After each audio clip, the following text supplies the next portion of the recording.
and Talk. I'm your host, Tez. Thank you for listening. Thank you for downloading. And you're with us here at the Clock and Talk. This is our last episode. So last week we introduced Tony and Schwinn as residents, and fucking I hate that. So I'm going to say welcome, Tony Cobber. How are you, mate?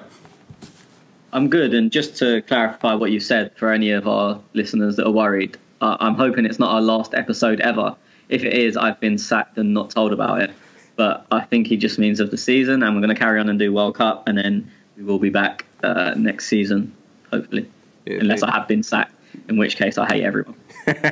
No, mate, thank you for clearing that up, because, definitely this is not our last episode. It's probably our last Arsenal-type talking podcast for the season. Then we're going to go into some World Cup stuff, but we will keep everybody updated on the transfers and everything. Now, our local resident, I have to say this for Schwinn, because he's our local resident fence sitter. How are you, mate? Not bad. I was expecting that one once I heard you give Tony that title. I'm doing well. I hope you guys are well as well. It's been a quick minute since we last spoke, feels like, although it's been, a week. But glad to be back and glad to be talking Arsenal with you boys. Yeah, and there has been a lot of news this week, but we have to touch on Arteta. Tony, what's your thoughts? Arteta coming in as Arsenal manager, mate? So just at the time of us recording, it's not officially done. I don't want to say it is in case it doesn't happen and then people come to us and you got it wrong, blah, blah, blah. Last week I said I would prefer Wenger. I'm excited for the future because, look, we don't know what Arteta's going to bring. I'm also worried. It's a weird one because I'm very worried because we can all fear the worst, but there is that sense of unknown, and sometimes the unknown can be exciting. I'm definitely not overwhelmed with the potential appointment, but let's look to the future. I'm sure that we're all going to get behind him and we're all going to give him a chance. I maintain what I said last week, that I think Arteta could cause a bigger divide in the fan base than Wenger ever did. That's probably my biggest concern, because I think a lot of people thought once Wenger goes, we'll be not completely united, but somewhat there, maybe 90% positive, 10% not. But I think Arteta has the capabilities to split even more than we've ever seen before. It's going to be tough. Schwinn, what are you thinking, mate?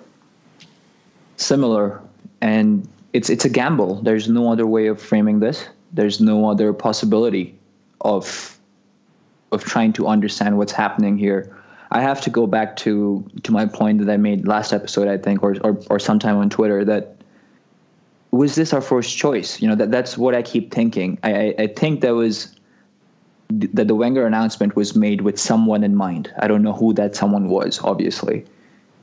There's no way that a club of our stature, of our value, would decide to part ways with Arsene, who's been a symbol of stability. But was it Arteta that we were after all this while? If we were, okay, that's a different discussion. But I don't believe that for a variety of reasons. Now, I want him to do well. I don't think any of us would disagree with that. And a gambling man would probably say that that's not what you should expect at this moment. But as the events have unfolded over the last week, or ever since this topic has picked up, I've been trying to bring myself to more and more optimism, and I've been able to so far. I want to believe that we will do well, and I'm getting there slowly. There's a lot of unknown, as Tony said, and in a way that can be good. Again, I'd probably choose Arsene over Arteta for one more year, but I'm very biased, as most listeners would know. I have an open mind. I want to see where things go. It's good that we are looking for a coach and not a manager. It's very important to draw that distinction. We've said that countless number of times. And, we're not used to getting rid of managers after a year or after a short-term stint. But it's a possibility. If Arteta doesn't bode well, if he doesn't deliver as expected by the board, then we can look for other options. I know I'm thinking too far ahead and I'm thinking on a negative trail. But what I'm trying to get to is that his failure might not be the end of our club, will not be the end of our club. And on the basis of that, I'm very happy to give him an opportunity. I'm going to go down an Australian route here because I was trying to compare Arteta to a manager who's so fresh at leaving a club and then coming back to manage a club like not far many years. And the reason I have to go down the Australian route is because I have to go think NRL, and you boys wouldn't be accustomed to this, but the Australian listeners are, so I do apologise. But Nathan Brown, he was an ex-St George Illawarra player. Now, he came in and, he retired. 2 years later, I think, and someone may correct me if I'm wrong, but 2 years later he was appointed the head of St George Dragons, so he became the coach. Now, he didn't do really well there, boys. And the reason he didn't do really well is because he played with them players only 2 seasons beforehand. He had no respect from the players. Trent Barrett was the big playmaker, and there was just zero respect between coach and manager. And I do worry, Tony, that we may go down that path with Arteta. Yeah, I mean, it's one of my big concerns. He didn't really have the most respect in the changing room when he was there. He was ironically nicknamed coach, and I've seen people try and spin that as a positive, like, they all saw him as a coach and whatnot, but it wasn't like that. It was like, oh, here we go, coaching again, like when he was pretty much just an injured midfielder most of the time. But I don't know if that, maybe I've been trying to spin a positive on that, and maybe it was that they didn't respect him because he didn't have that authority, but was trying to act like he did. And maybe when he does have that authority and it is his job to make the decisions, that they can appreciate his skill set if he does indeed have one. I hear exactly what you're saying. As I said 2 years ago, the likes of Jack, Ramsey were keeping him out of the team, essentially. And then, I mean, most of the players there have played with him. Obviously, Ozil was there with him. The vast majority, we haven't made that many changes in the last couple of years. So that is a worry. It is a concern, but we'll just have to see, I guess. Mm-hmm. I am, Jack Wilshere, and I don't know whether you believe reports or not, but PSG are. What was rumoured that we've offered him the PSG, which I don't really know how because he's off for free. So obviously PSG, if they are interested, they may have spoke to his manager.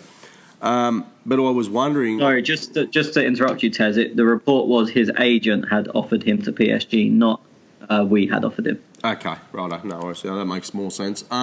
Would that be, and I'm only speculating, would that be because maybe Arteta? And once again, this is all speculation because Arteta has not been approved. It hasn't signed nothing from what we know. It hasn't been announced as of the recording of this podcast.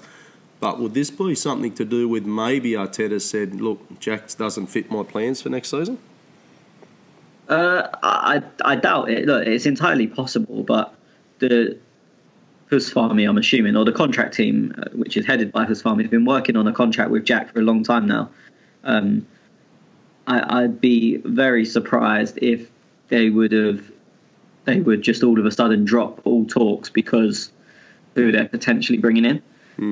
I've said this a million times before on the podcast that players are financial assets to the club, and it's obvious that if Jack is on a contract, whether he's going to play for us under, if it is Arteta or under whoever or not, it doesn't matter. If he signs a contract, he has a value to Arsenal. Even if it's only £1 million, we could sell him for £1 million. Whereas if he doesn't sign a contract, he's worth nothing to us.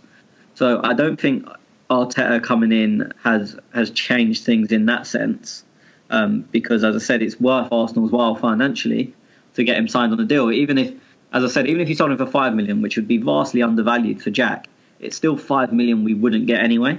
And I think this is where they're trying to take away. I think this is one of the main reasons why the European model was moved away from managers towards head coaches, because managers will make decisions like, he's not going to play for me, he's a waste of £100,000 a week, where I could get someone else for that £100,000 a week who is going to start. Whereas if it's all external, someone else like the contract team will look at him as an asset to the club, not just what he does on the pitch. And I think it's one of the strengths in this model of head coach rather than the manager model that we've obviously adopted since Arsenal began. Can you just touch on that for the listeners who don't know what the head coach model is compared to a manager? Because Schwinn also mentioned that, you know, Arteta's appointment is based around a coach or a head coach's role as opposed to a manager. Yeah, so, I mean, a head coach in general, they select the team, they obviously choose the tactics, the formation and whatnot, and they do everything on the training ground. But that's where their job starts and ends, really. So they deal only with the actual football side of things. They'll be consulted on players coming in because there's no point signing a player for however many million and then them completely not fitting into the team, because in that sense their value will go down because they're not playing or they're playing badly, and then they don't become an asset to the club. So the manager will have a say on who comes in, and they will make suggestions to the team of people that sign players. But under a manager says, I want A, whoever it is, I want Neymar, and they will go and try and sign Neymar, and they'll work with the board in terms of how much money they're allowed or what the budget is. Whereas now Arteta will, if it is Arteta, will have very little to do with the budget. He can obviously recommend the players he wants, but that's where it ends. He won't decide how much to pay for them. I mean, it's always been, for years, people have criticised Wenger for offering $1 million less than the asking price and whatnot.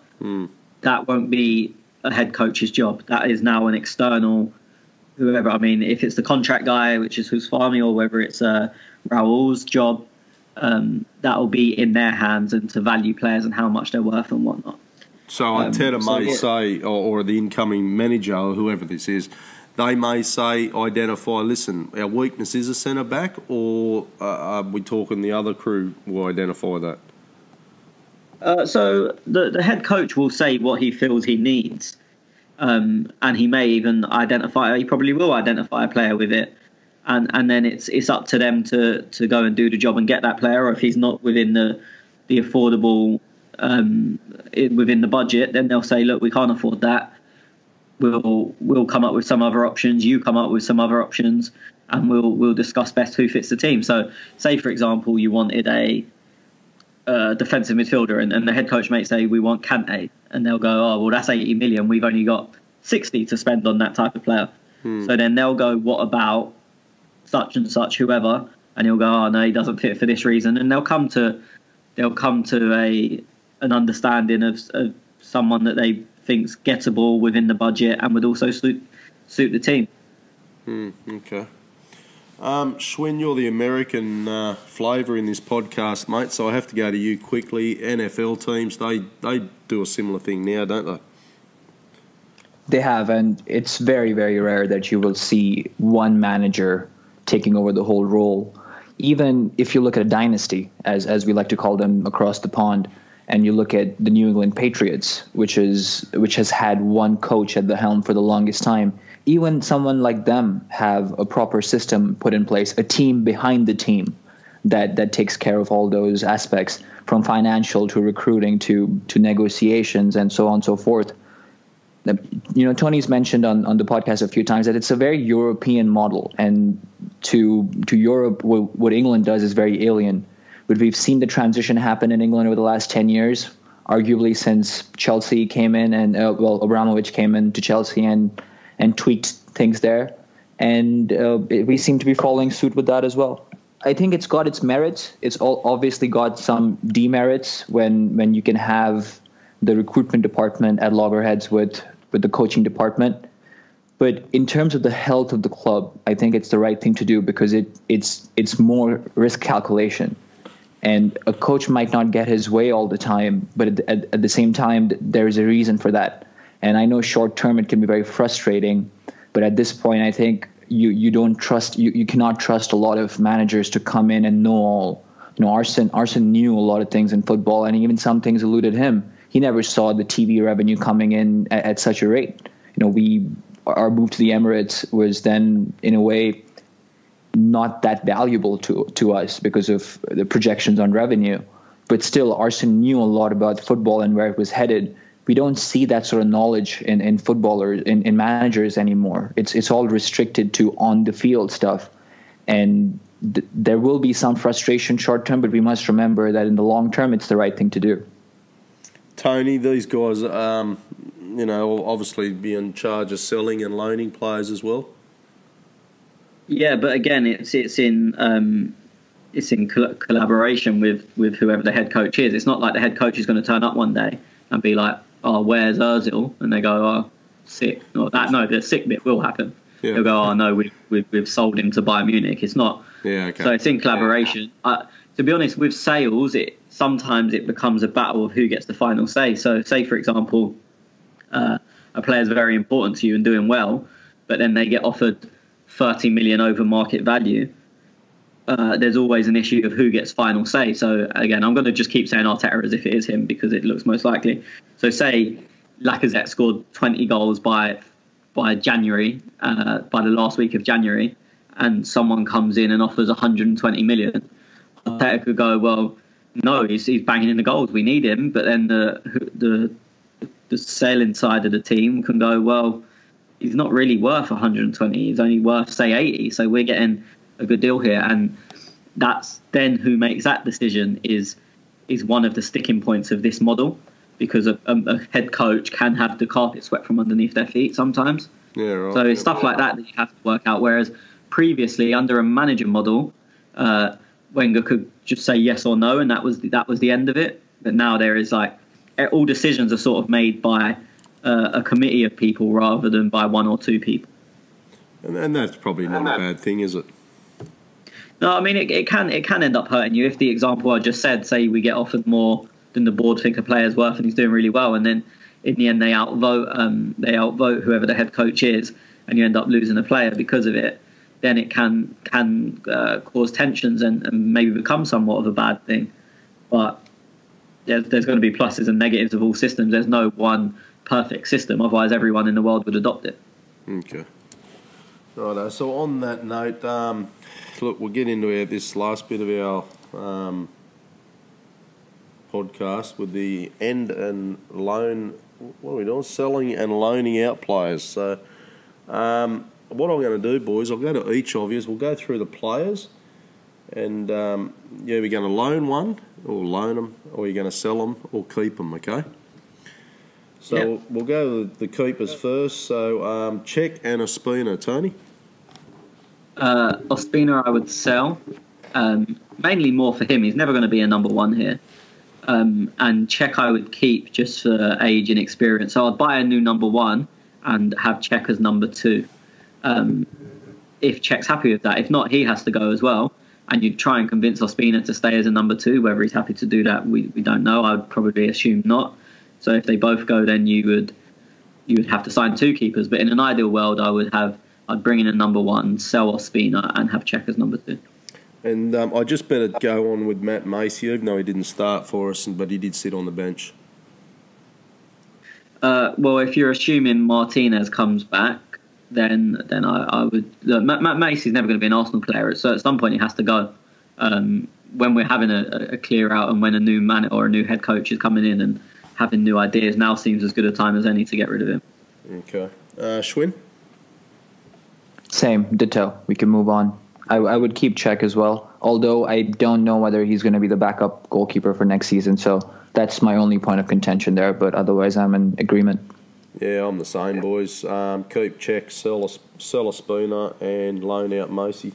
Tony Mertesacker, he's gone. Monreal, Koscielny. Well, Monreal keep. I think that's a no-brainer. I don't really need to elaborate too much on that. Koscielny, we have no option to keep. We have to, because no one's going to buy him. So that situation's dictated by itself. If he was fit, I mean, I'd probably say keep him anyway. But at the moment, we have no choice. Okay, Schwinn? Agreed. Right. Yeah, I agreed there. Mustafi, Kolasinac, Chambers, Bellerin, Holding, and Mafropanos. Can you remember all them, Tony? So Mustafi, I would sell. He's never really looked comfortable in an Arsenal shirt. I've never been a fan. He has been exceptional in games, but they're too few and far between. And he never really seems to be average. He never seems to be a 7 or an 8 out of 10. He's He's either a 10 or a 4, as we've said many times.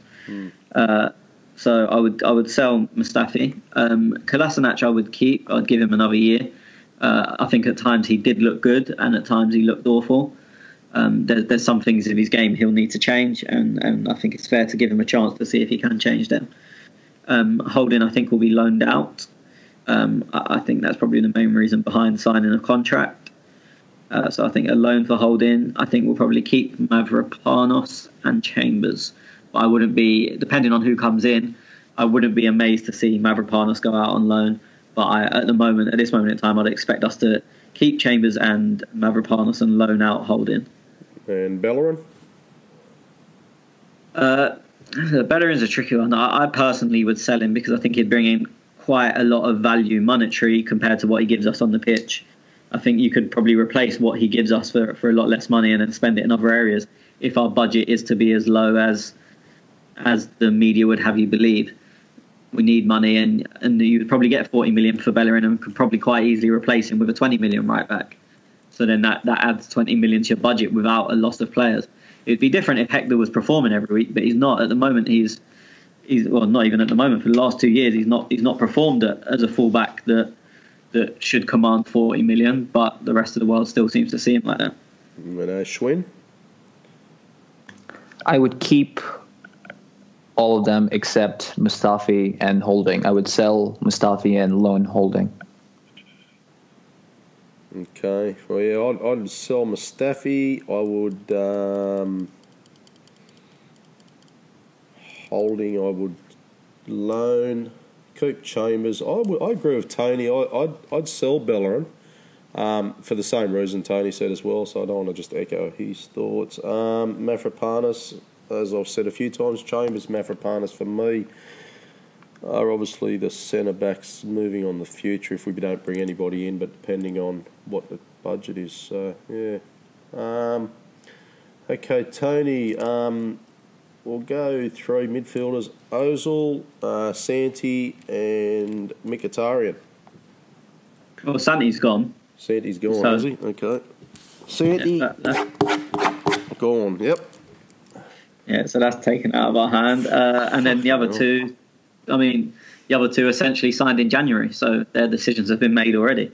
I know Ozil's been there a long time, but he signed in January, re-signed in January, and Mkhitaryan signed in January. So I think again that decision's been made. Where'd Santi go? Looks like Villarreal. What the fuck do they want him for? Fuck. Schwinn, you're the same? Yep. Fucking fence sitter. Yeah, I'm the same too. Jesus. Okay, I got the shits for that. Why didn't I hear about Santi? Was it a loan or what? No, he's out of contract, and Arsenal weren't going to offer him £90,000 a week again. And I think Villarreal are letting him train with them with an aim to proving his fitness and giving him a contract. Yeah, it's probably good for him now if I think about it now though. Otherwise, what else was he going to do? Well, yeah, that was a thing we obviously discussed it a few weeks ago, and there was no real clear option. Yeah. Okay, Ramsey. Since we're on this for a second, can we just have a moment and basically talk about Santi and like wish him farewell, because I think all of us can agree that he has been one of the most beautiful players to watch in an Arsenal shirt, especially in recent memory. And I mean, I remember those teams when Podolski was leading the line, and we had the likes of a young Giroud, who was always questioned, still is to this day. Walcott scoring goals, and I think without Santi Cazorla in our midfield, I don't think we would have done any of the damage that we were able to do with those boys. So I just thought this would be a good moment since his name came up. Yeah, mate, I totally agree. Agree. Tony, you had something on that? Yeah, no, I agree. He was in some barren times. He was arguably the only bit of genuine quality in the team. I mean, the year he came, he played on the wing. He got, I think it was like 17 goals. He was our player of the season, and you would say he was our biggest danger man. And as I said, probably our only bit of genuine quality. Not that I was a big Giroud fan. I wasn't such a big Podolski fan, but you can't compare them in terms of if you're looking at people nearing the top of their game. Santi was a long way ahead of pretty much any other Arsenal player at that time. Mm-hmm. And unexpected too. Or I think your thoughts? I think once he transitioned to sitting deep, that was a surprise to everyone. I wasn't amazed at how he played when he came in. I thought when we initially signed him, I thought we pretty much knew what we was getting. I thought he would struggle to adapt to the league. Obviously, his physicality and his running power are not what you'd usually see in the Premier League.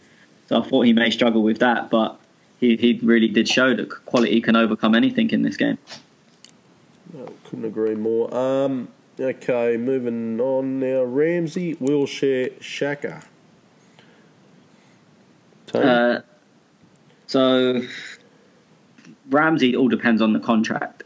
I would imagine we're more likely to sell him than keep him at the moment because it doesn't look like he's going to sign.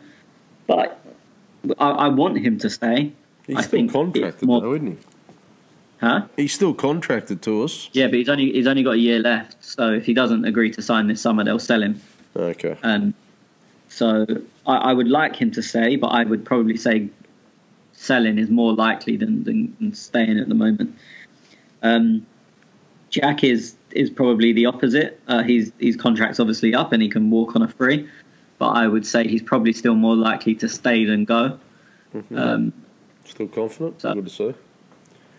I mean, I wouldn't be putting money on it, but I would. I mean, as you guys know, I don't bet, so. But I'm more confident than not that Jack would be there. But that could be 51%, 49%. I'm just. And then who's the other one? Xhaka. He's terrible. Get rid of him. We should get 2 million for him. So, just get rid of it. No, I'm joking. Keep Granit. I think he's been a staple part of the midfield. He's pretty much played every game. So yeah, keep Granit. Okay, and you keep your job on the podcast too. Schwinn? Keep Jack, keep Granit, sell Ramsey. Yeah, I agree. Sell Ramsey. Jack's a funny one. I don't want to... He's not causing a problem with the negotiations like a Sanchez was and the Ozil thing. It was dragging on. I know the Jack thing's dragging on, but at worst case he leaves for free. So I'd still like the contract to get signed and keep Jack, keep him.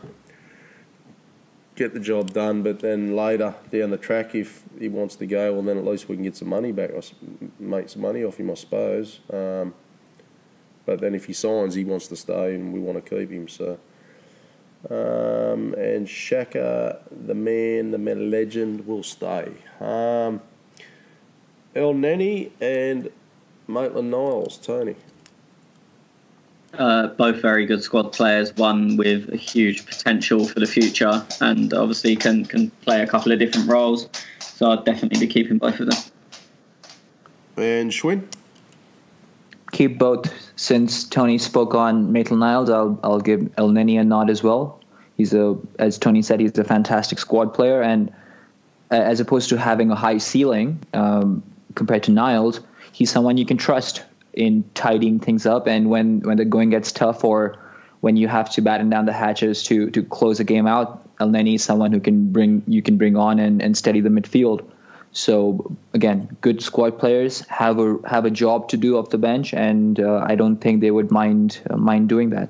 Okay, I agree too. Keep the both of them, good squad players, and Maitland-Niles is looking good for the future. I'm very interested though. And whether it be Arteta or somebody else, on what position they settle for Maitland-Niles with, because he's proven a few good positions, hasn't he? So I wonder what his actual position will be going forward. Tony, Welbeck, Aubameyang, Lacazette. Keep all three, but I think we're running into an issue again with Danny, similar to we are with Aaron Ramsey, that he's got a year left from now. So again, it's going to be another contract situation, but in an ideal world, I'd keep all three. Yeah. Schwinn? Agreed. Yeah. Well, I'm going to say sell Danny now, Welbeck. keep Aubameyang, and keep Lacazette. Tony, Iwobi, Nelson, and Eddie. I'm torn with Iwobi because I don't ever think he will be good enough to be an Arsenal player, but many do. Personally, I would, if I was in charge, I'd sell him. But I think a loan is also a very good option. I think it's the option that Arsenal will take. The other two I would definitely loan out.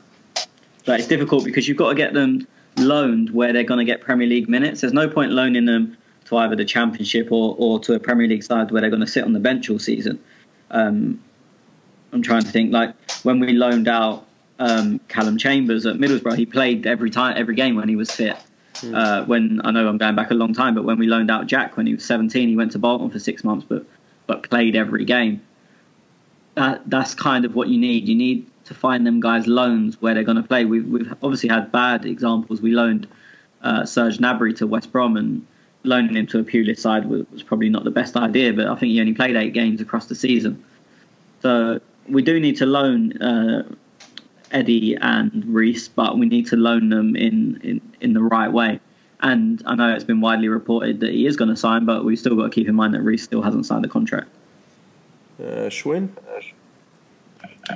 I would loan Iwobi. I'm not too confident about loaning Nelson and Ketcha. I think they're a little too young for that at the moment. And I have the same fear that Tony has. I don't think that we can find them a club, particularly in England, that will give them a chance week in, week out. I also don't think they're ripe enough in terms of their age and their physicality to play 30, 40 odd games a year. So even the Championship, is a more grueling tournament and schedule as compared to the Premier League. So I would definitely loan Iwobi, but for the others, I would be a little more cautious in making that decision. Okay, I'm going to say, because I don't fence it, Schwinn, see? So I just say it as it is, mate. I'm going to sell Iwobi, I'm going to sell Nelson, and I'm going to keep Eddie. No comment? No biting from me. Righto. Let's get on to some awards. Schwinn. So we're going to go with goal of the season, boys. Now, I've had to do a bit of research because my memory's like a fucking goldfish. So I've managed to fucking grab a little bit of footage today and go through some goals. Now, I watched a lot of Shaka porn today, boys. There was a goal that he played for, that he scored against Liverpool. Do you remember that one? Yeah, massive keeper. Yes, we do. That was a brilliant goal. So that isn't my goal of the season, though. There was a goal by Ozil against Newcastle United that he hit on the volley. But the Aubameyang chip over the keeper on his first game for Arsenal, I think, I didn't write down who it was now. I think it was Everton, yeah. So I thought that was probably my best goal of the season and I was more thinking of our seasons hasn't been the greatest, and Aubameyang's come in and we're excited again, like we've gone, oh, look at this great striker, and he scored that goal. So I have to give it to Aubameyang, chip over the keeper against Everton. Tony? I was torn between the Ozil volley that you've just mentioned and Ramsey's goal against CSKA. I'm giving this purely on what was the best goal, and for me, I think Ramsey against CSKA at home, his lob over the keeper, for me was our best goal of the season. And sorry, I've just fucking read back at my notes. Aubameyang v Southampton. I have to give a shout to this one as well. The goalkeeper, when he came out running, and Aubameyang type of beat that defender, and just a little tap in. It was a assist off Welbeck on the back heel. The assist was brilliant, but for Aubameyang to get there, I thought that was also a good goal. So anyway, Schwinn. Yeah, some really good goals this season. It's not been the best of seasons in terms of points, but we conceded a lot of goals, but we actually ended up scoring more goals than Tottenham, for example. Apart from the ones that have been mentioned, I think Giroud's goal against Red Star Belgrade was pretty good. from a nothing game in a way, because we didn't really produce a whole lot. Mesut Ozil's goal against Liverpool at home to take the lead, which was I think from a Lacazette back heel, if I'm not mistaken. That was a good goal. But purely in terms of aesthetics and the wow factor, it has to be Aaron Ramsey. I don't think there's anyone who would argue with that. Mesut Ozil's goal against Newcastle was brilliant as well, but Aaron Ramsey's goal, good build-up, good instinct, and just leaving the Emirates stunned. This is why you said in our WhatsApp group today it's going to be a Wamsey love affair for you, is it? Yeah, and of course we have another one coming. Well, I think we have 2 more awards coming up later this episode, which have to be given to Aaron Ramsey. So it is going to be the Aaron Ramsey show today. Yeah, keep quiet, champ. Keep quiet. Get back in your box for a minute. Okay, best game of the season. So I've just grabbed a couple. So start of the season, Community Shield 5-2 against Chelsea. Then I looked at the 3-1 win in the Europa League over Milan. But boys, it was an up and down season, and it was so hard to actually pick the best game of the season. But for me, I've gone the 5-0 win over Burnley. The most recent one, it was Wenger's last home game, and that was.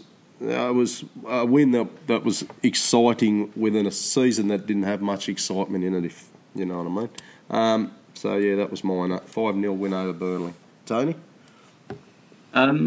When this initially, when you sort of said that this is the question we're going to be answering, the first thing that came into my mind, and we didn't even win the game, was Liverpool at home, 3-3. It was just a real exciting game to be at. We obviously came from 2-0 down. The noise when we went 3-2 up was unbelievable.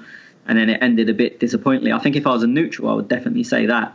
But for me, and it's one I've seen other people ask this question on Twitter and whatnot, and it's one that I've not really seen the answer I'm going to give. I've not seen anyone else say. But the first game of the season, 4-3 against Leicester. Friday night football just seems to work for some reason. I know a lot of people don't like it. I really do. Lacazette scoring on his debut after about 2 minutes. 3-2 down with 10 minutes to go and scoring a winner via goal line technology in the 87th minute or something crazy. I think that game had everything, and had it been at a more meaningful point or later in the season, it would still be fresh in people's minds. I think the issue we have is like 53 games ago, so people tend to have forgot it. But I think for me, that was probably our best game of the season. That was a good game, that one. Schwinn?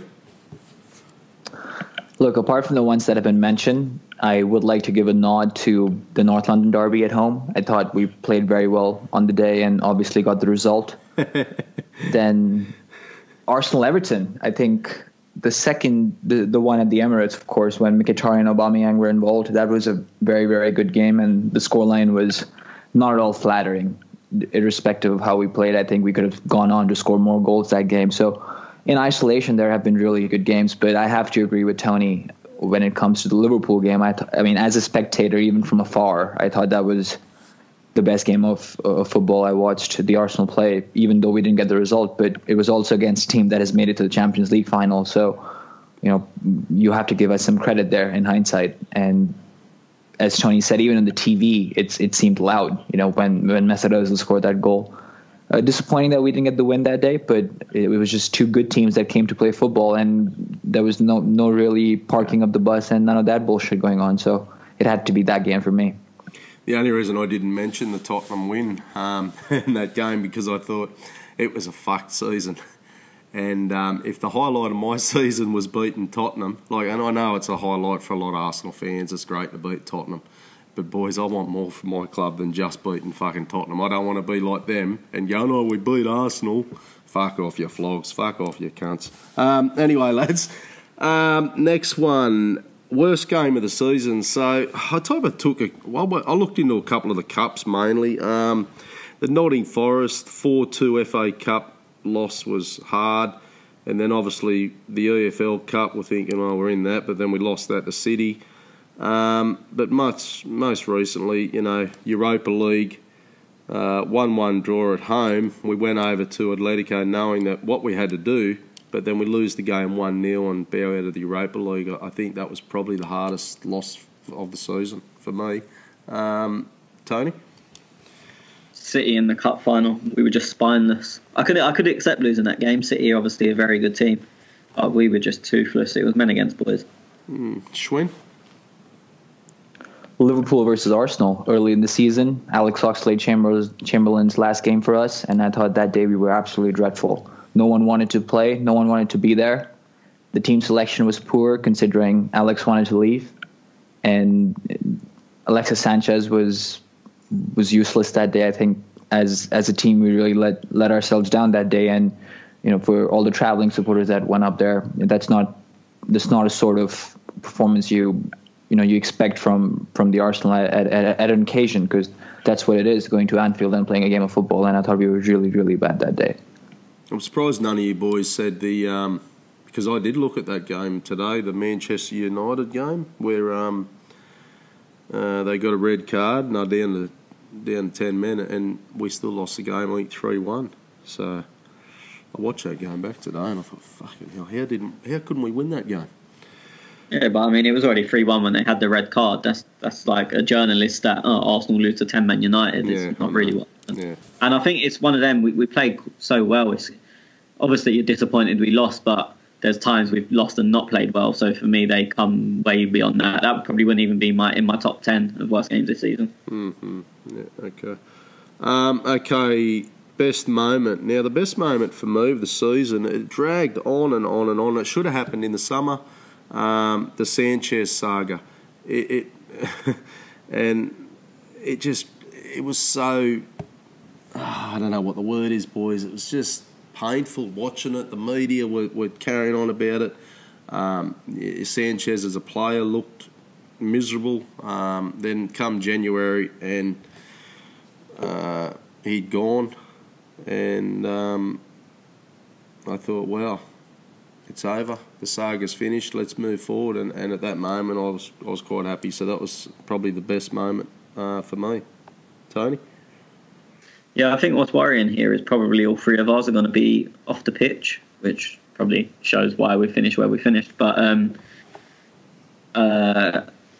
seeing Aubameyang hold up, the moment Aubameyang signed the contract and was holding up the Arsenal shirt. I know he wasn't holding up the Arsenal shirt because everyone does videos nowadays, but you know what I mean. Yep.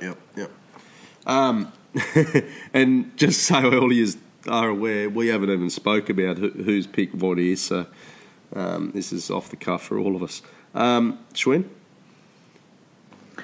Arsenal handing Arsene Wenger the Invincible trophy. I thought that was genuinely a very heartfelt moment, a tear to the eye, and just a lot of class from the club.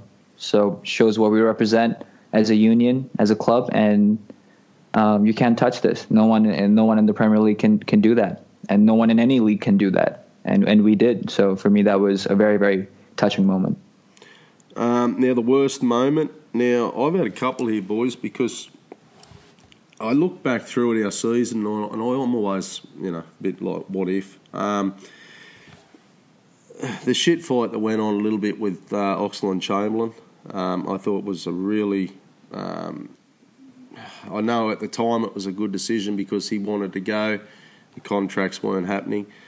And then Walcott left. But then we seen nobody coming in. And that whole season we've been talking about it, lads. We never replaced Oxlade-Chamberlain and we never replaced Walcott.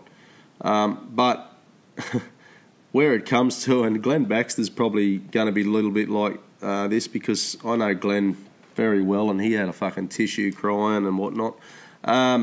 When Giroud left, I just thought that was probably one of the most stupidest decisions that we made in the transfer window. Like Giroud, I think at the time he may have been, someone might correct me, was he leading goal scorer in the Europa League?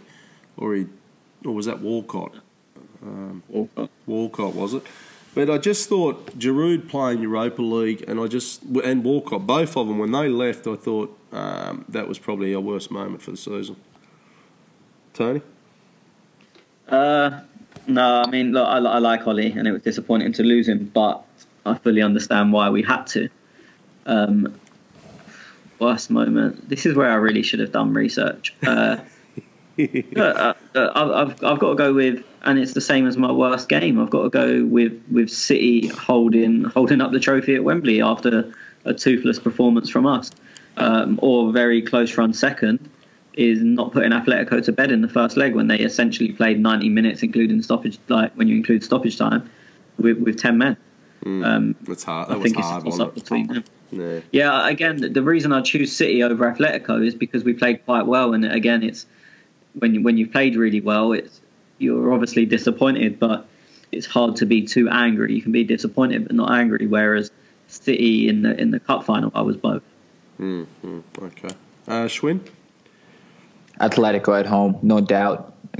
Golden opportunity early in the game, and we just couldn't put the tie to bed. If we had, I'm sure all of us have seen the Europa League final, and we saw what a stroll it was, albeit with extenuating circumstances, with Payet coming off because of injury and whatnot. But that was a real opening for us to get back into the Champions League. Maybe the direction of the summer would have been a bit more different in terms of recruiting. And it would have been a better high to send Arsenal out on. So for me, it has to be that first leg. It still bothers me today, and it will for a long time. Okay. What am I up to? Best acquisition. I have gone with, obviously Aubameyang for me. Tony? Yeah, I'm not even sure this question needs answering, to be honest. No. Schwinn? Yep, Aubameyang. We should give a shout out to Lacazette. I think it's not been a great season for him, but if you look further north and if you look at the numbers that Lukaku has posted, he's getting a lot more praise than Lacazette. And let's not forget that Lacazette was also injured for a decent stint, and he wasn't 100% throughout the winter break. So I think he deserves a mention there. His style of play is different. It's not as direct as some Arsenal fans would prefer, and it can be frustrating, but I think he deserves a nod. He started the season well. He was... And we didn't... He did, and we didn't do him a lot of favors.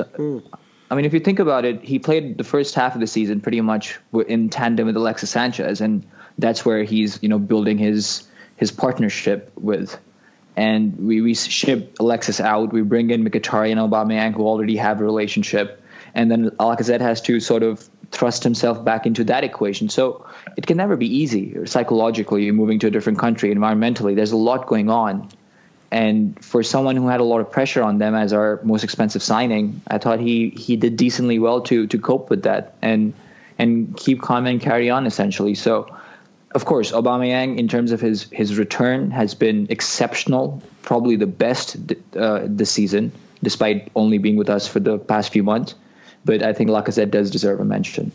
Yep, couldn't agree more. You're not going to mention the Greek kid. Mafropanos. Okay. Here we go. Best player, Tony. Aaron Ramsey for me. Just shades it over Nacho. But yeah, good return goals and assists. Probably wish we would have got more games out of him, but some things can't be helped. While he was on the pitch, I'd say he's probably our best player in what was a bad year. Interestingly, I don't think Aubameyang would be far off. I know he only played 12 or 13 games, but I've heard people say, and this is not to take the piss out of you, I've heard people say, Xhaka should be up there for his last 4 months of the season. But in those 4 months, Aubameyang's been better for me. So I don't think he would be a million miles away. But if you're looking over the whole season, it'd be Ramsey with Monreal a close second. I just realised I didn't even answer this. I agree with you. And look, a lot of people who listen to this podcast know that I'm a Xhaka fan, but I'm not a deluded dumb cunt either. Aaron Ramsey for me was he was the best. I agree with you, Aubameyang. I actually looked at it today and I thought, fucking hell, he had 14 games or 13 games or something. I thought, I can think of one game maybe that he was quiet off the top of my head, but he was good. He was really good. Lacazette, he top of missed the mark. And you, even with Xhaka, you can't go, you're getting the player of my player of the season when you're 4 months of the year. So as I said, I'm not a deluded dumb cunt. So I'm going to give it to Aaron Ramsey. Schwinn. Yep, Ramsey for me as well, by a mile. There's not a whole lot you can argue when it comes to his numbers and his output. Okay, worst player, boys. Now, I have gone with, and I don't know if you boys might agree or might not, because Tony has been pretty critical of a couple of other players. So, Mustafi for me. I thought Mustafi probably cost us a few more games than expected, with some stupid, dumb errors. So, Mustafi gets my vote. Tony? Yeah, no, I do agree. I think there's been worse players, but Mustafi's cost us more because he plays every week. For me, it's almost 50-50 between him and Bellerin, just because they both play every week, so you've noticed their weaknesses more. I think Iwobi is a worse player, and everyone that listens to us regularly will know that. But where he doesn't play all the time, or nowhere near as much as them two, it doesn't cost us as the club as much when Iwobi's bad as it does when them two are bad, because they're on the pitch all the time. Yeah. Schwinn? Absolutely agree. Oh, well, okay. There you go. Mustafi. Next, Arsenal captain. It's a no-brainer, boys. No-brainer, lads. Granit Xhaka. Come on down, champ. Tony? I will answer this question in August, because I don't know who's going to be there. If Ramsey stays, I think Ramsey will be captain. That's the only reason I didn't say Ramsey. Yeah, I mean, he also had a very good relationship with Arteta the year that we beat Hull in the cup final when Ramsey scored the goal, and he had that crazy year up until February or March when he got injured. He was playing alongside Arteta with Ozil ahead of them. So they know each other well. They work well in the midfield pair together. I think Ramsey done an interview saying he doesn't think Arteta's ready for the job, but it's obviously a different story. I don't think Ramsey will be there, but I think if he is, then him. If not, I wouldn't be surprised. I mean, again, you've got to wait to see who we sign, because there's no obvious candidate. There's a few people you could make a case for, and Xhaka is one of them. If Jack's going to get in the team, he's one of them. Is it Bamiyang one? Is it Bamiyang one? No, not for me. No. It's too disjointed. I think you're going to have to look at a centre-back or a centre midfielder. And as I said, we don't know who's going to be playing. And look, there could even be a case for Nacho. He's going to be the old pro with Koscielny not playing. Nacho's going to be the old head on the pitch, the most experienced man on the pitch. So there's a case to be made for him. But it all remains to be seen who's playing for us in August. Yeah, that's true. Yeah, it's hard. And the only reason I didn't say Ramsey, because I thought, well, I've put him on my to sell list, so how can I have him as my captain of the list? So that's the only reason. It is a tough one. We have to just wait. Schwinn? Look, Czech might also be a candidate if he does continue to be our starting goalkeeper, but irrespective of Ramsey staying or not, I'd give it to Xhaka. I would give him the armband, and I feel Ramsey's one of those players who will continue to do what they do despite having the band or not. I don't think he needs that armband. He might want it, and that's a different argument, but I don't think he needs that armband to have that sort of leadership come out of him and guide the team when required. I think it would serve us better if we had two leaders on the pitch, and I think Granit is someone who's used to the captaincy role, playing for his national team. I think he was also captain at Mönchengladbach. And I think he has shown this season that when the going gets tough, he can pick himself up. And he's also vocal, surrounded by some young players in Dinos at times. Bellerin, of course, is also a young player, although he's been at Arsenal for longer. He's shown some leadership there. So for me, Xhaka gets the nod irrespective. Okay. Now we're going to listener of the season now, or listener. Now, I'm not going to actually go too much in detail here, but I'm just going to thank everybody for listening.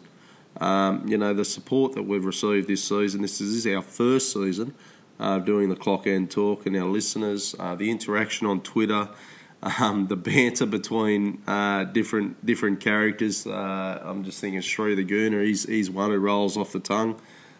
Vish, Hackon, Justin, a couple of the boys.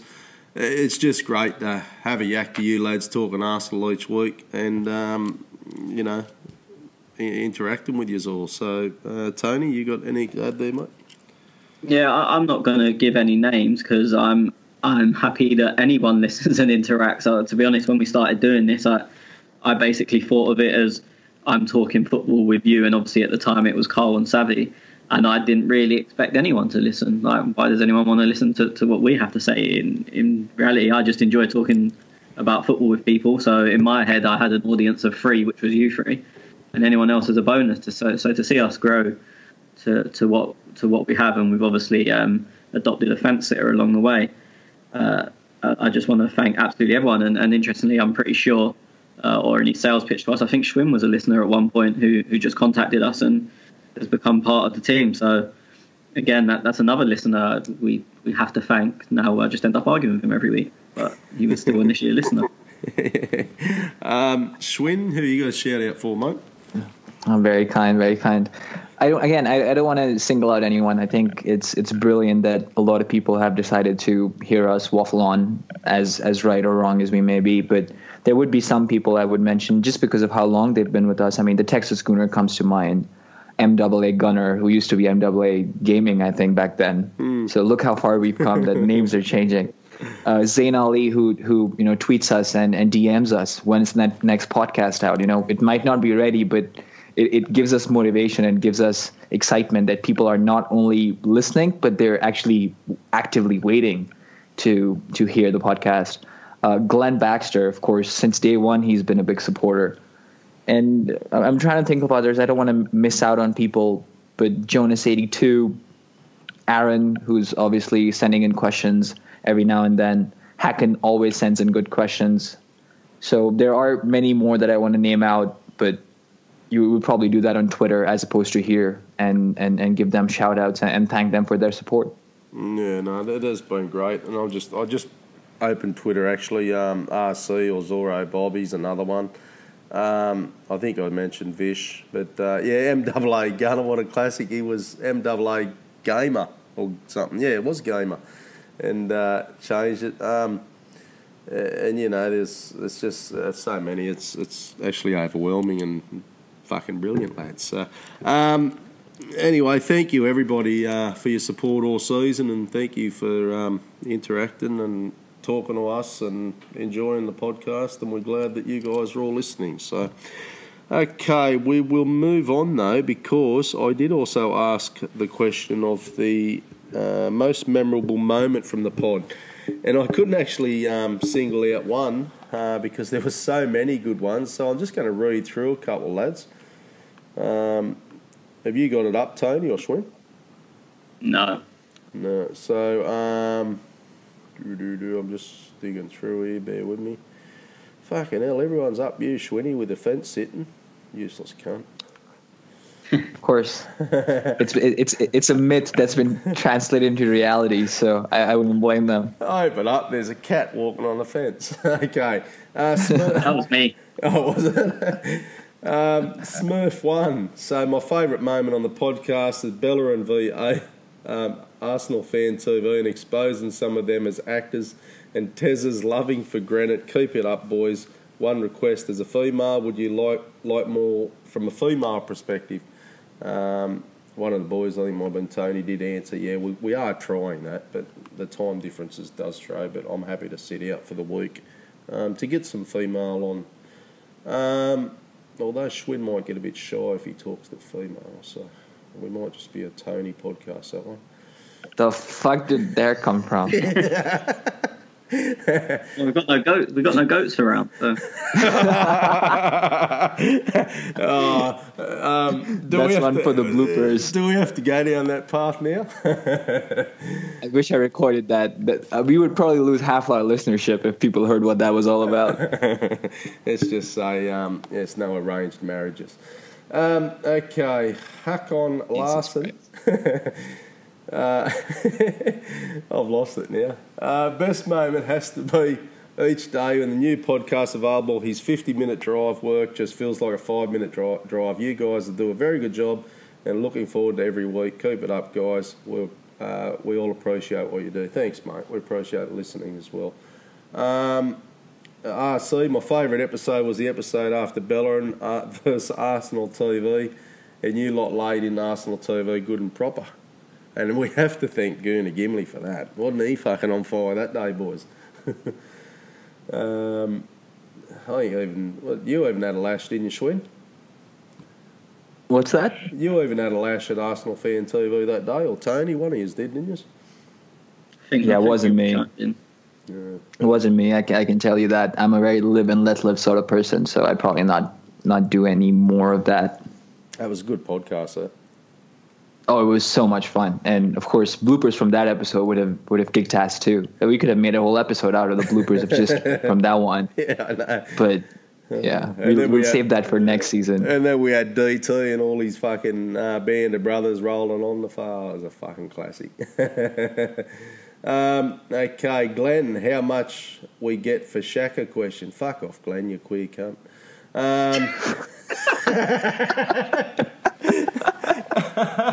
Oh, he's a classic, that lad, isn't he? No boundaries on this podcast. Okay. What do we got, boys?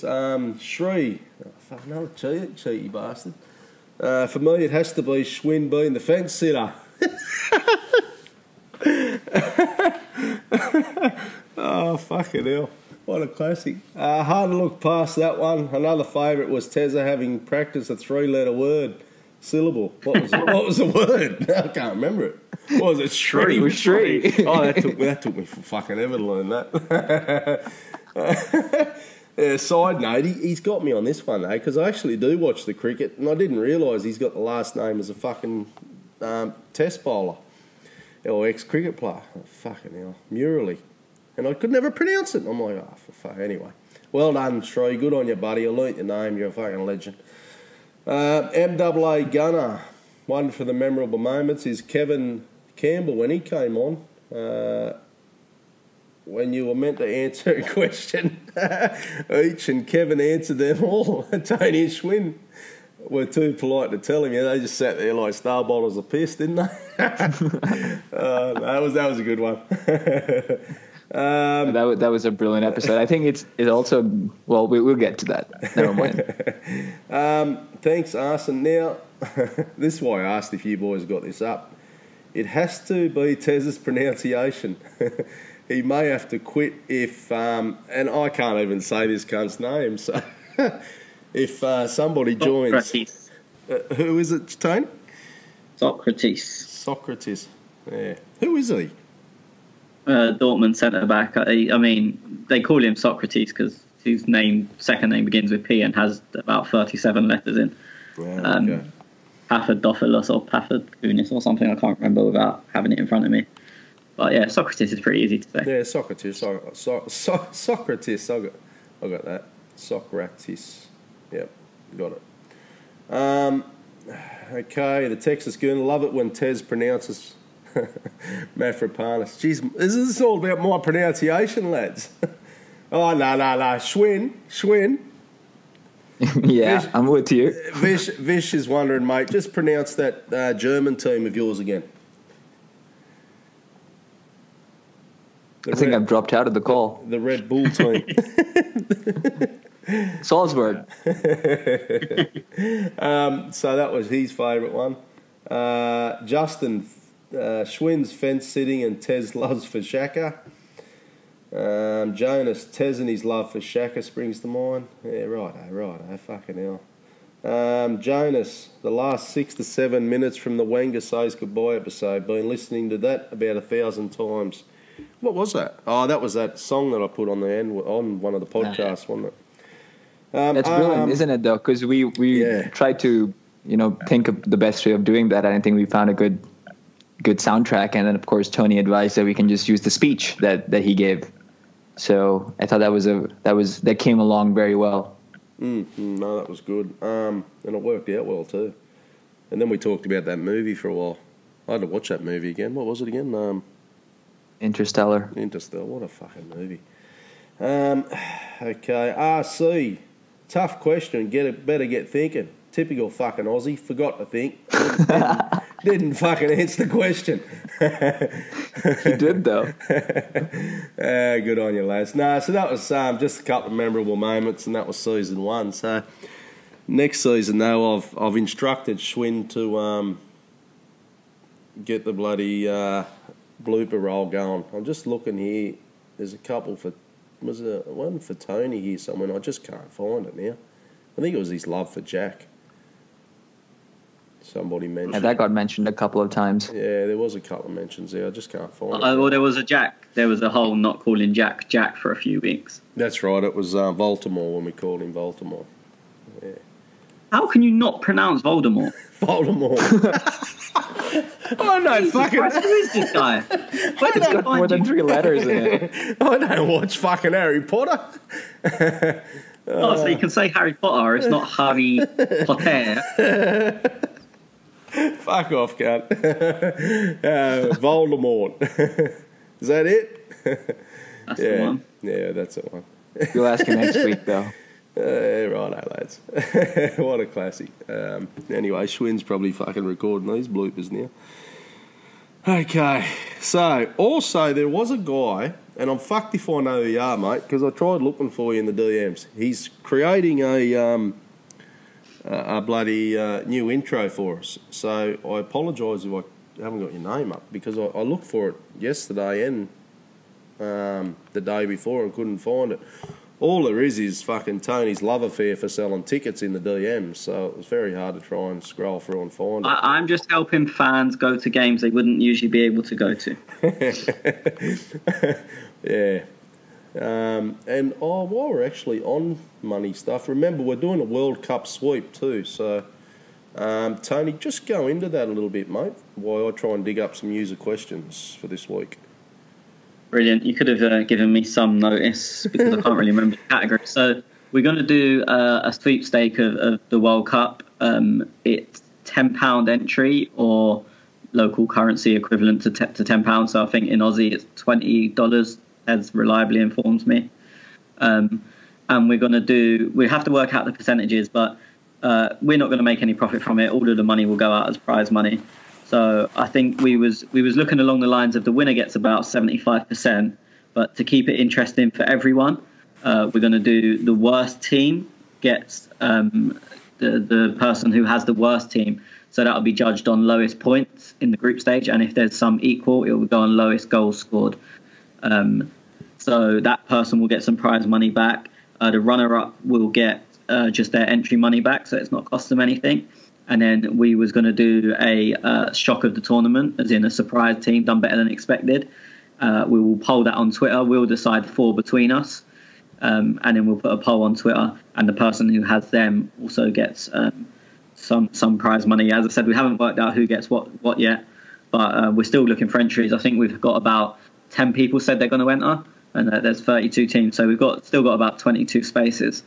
So obviously if you want in, tweet us, DM us, and we will get the draw rolling obviously before the tournament starts.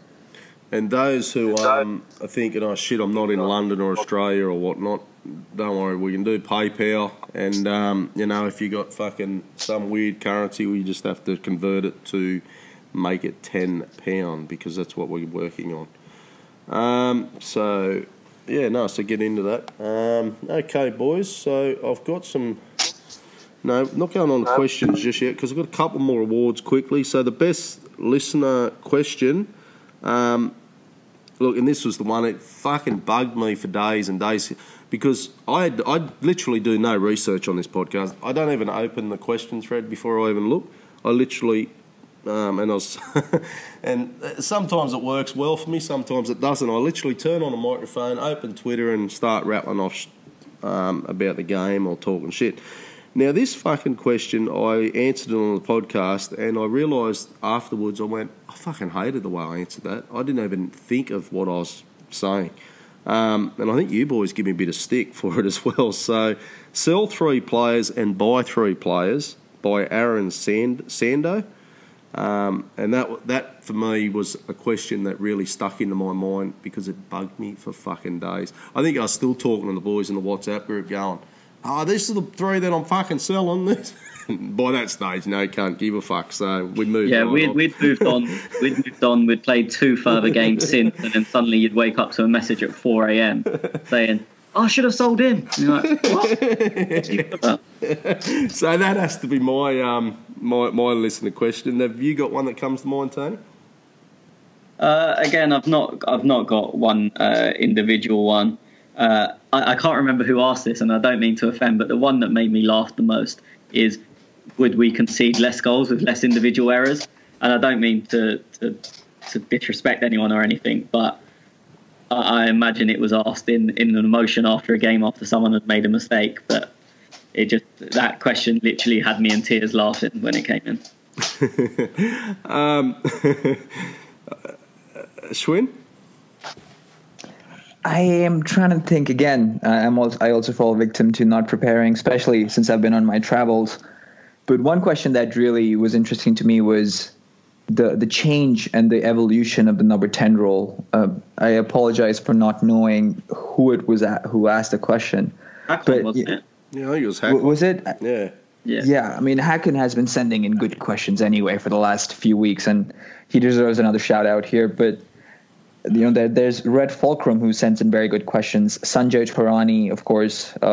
Pete, the Godsell Gunner, is also an Aussie. He always has good questions. There's so many people. Cosmin Buta. So I want to give credit to a lot more people than I can, unfortunately, because of the airtime we have. But some fantastic questions. As Tony and Tez mentioned, some are analytical, some are funny. And, we also get some tactical questions. So it's interesting to know that people actually do give a fuck about what we have to say. So more than anything, that's what is very gratifying. If Glenn Baxter hasn't asked the question for a while, that's because I've fucking banned him. And because Giroud left. Yeah, he's still having a fucking soup. Hear about it. He's probably listening to a Chelsea podcast now, isn't he? Mate, he follows Chelsea. You wouldn't believe. No, I won't say it. He'll be fucking into me. No, he's an Arsenal man through and through. He actually, he is an Arsenal fan through and through. So I better not say that he's following Chelsea, even though that I know the truth since Giroud's jumped ship. Yeah, no, that's just between us and everyone who listens to this podcast. Yeah, so it's not a big deal. So just keep it between us, lads. Okay. Favourite guest. So we went to a poll. Jack the Plug, who is absolutely copping it at the moment on Twitter after the Allegri not coming. Well, we still don't know. I fucking crack up because all the old Indonos having a fight over who's coming and who's going and who's the manager at the moment, boys. Nobody. So Jack has been absolutely copping it on Twitter. And it was him and who was the other one? Kevin Campbell.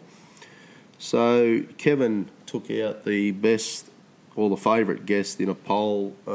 What do you say the numbers were, Schwinn? 53 to 40? 52 to 48. So definitely closer than we anticipated. But when we did the semi-finals, both Jack and Kevin stole the show. And so it should have been expected that it's going to be a close race, but Super Kev has won the award, and we'll get in touch with him and let him know that our listeners loved listening to him, so maybe we'll have him on sometime. Yeah, no, it was good. We will have more guests as we come through next season. We'll also have some guests over the World Cup editions as well. I've been trying to do a bit of background digging and whatnot, boys, so we might try and get some really good guests there as well, eh? Can I just say quickly, I think it's 8 guests we've had, and I'd like to thank them all because we were literally a group of guys sitting around laptops at the start of the season and no followers, no one never heard of us. Our first episode probably didn't even get 50 listeners, so to anyone come on and talk to us, I'm just thankful for them all. They were all brilliant, they're all different and good in their own way. But the listeners are wrong, and Graham Stack was definitely the best one. He was good though. He was good value. Okay. Yeah, I like Graham. Nice bloke too. Very nice bloke.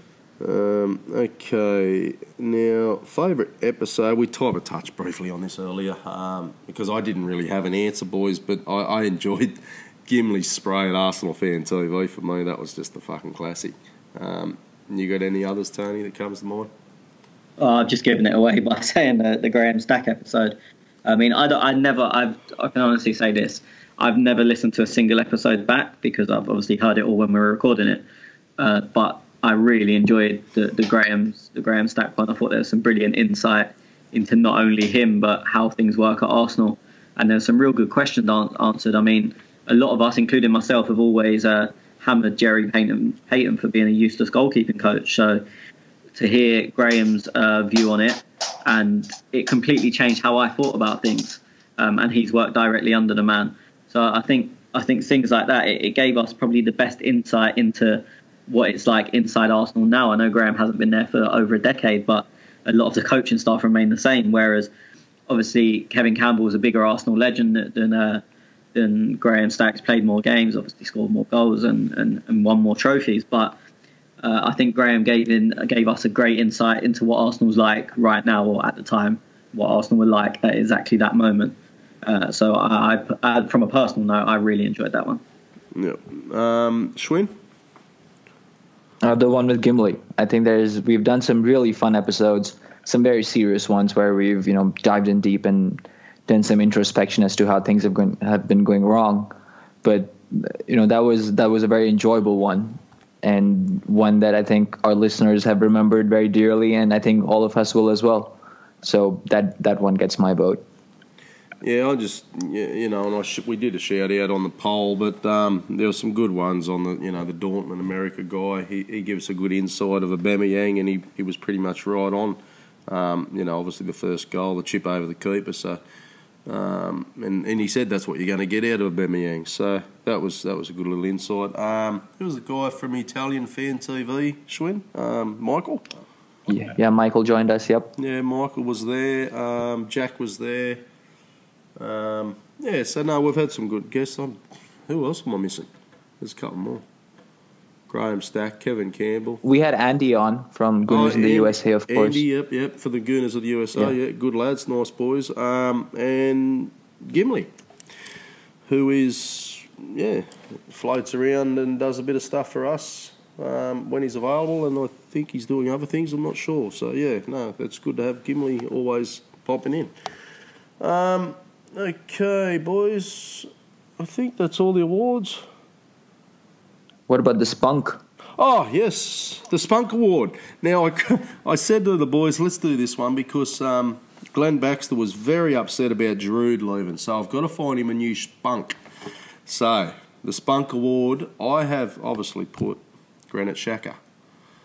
That's my Spunk Award, boys. Oh, God. What? Oh, God.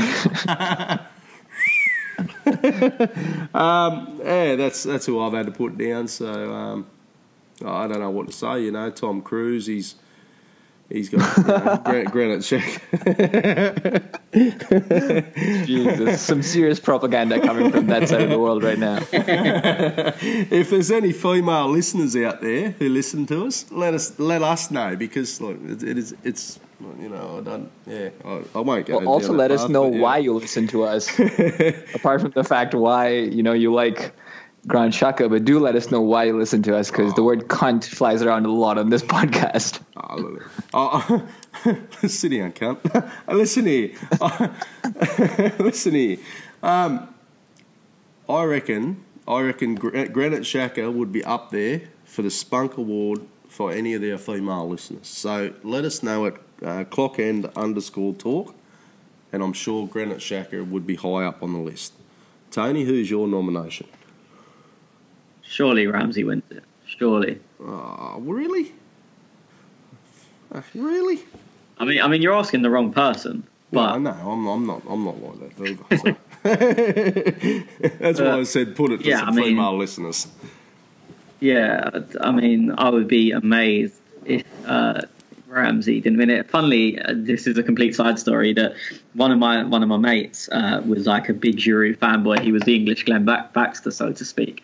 And he started bringing his girlfriend to the last few games. She'd probably been to the last 5 or 6 games of the season with us.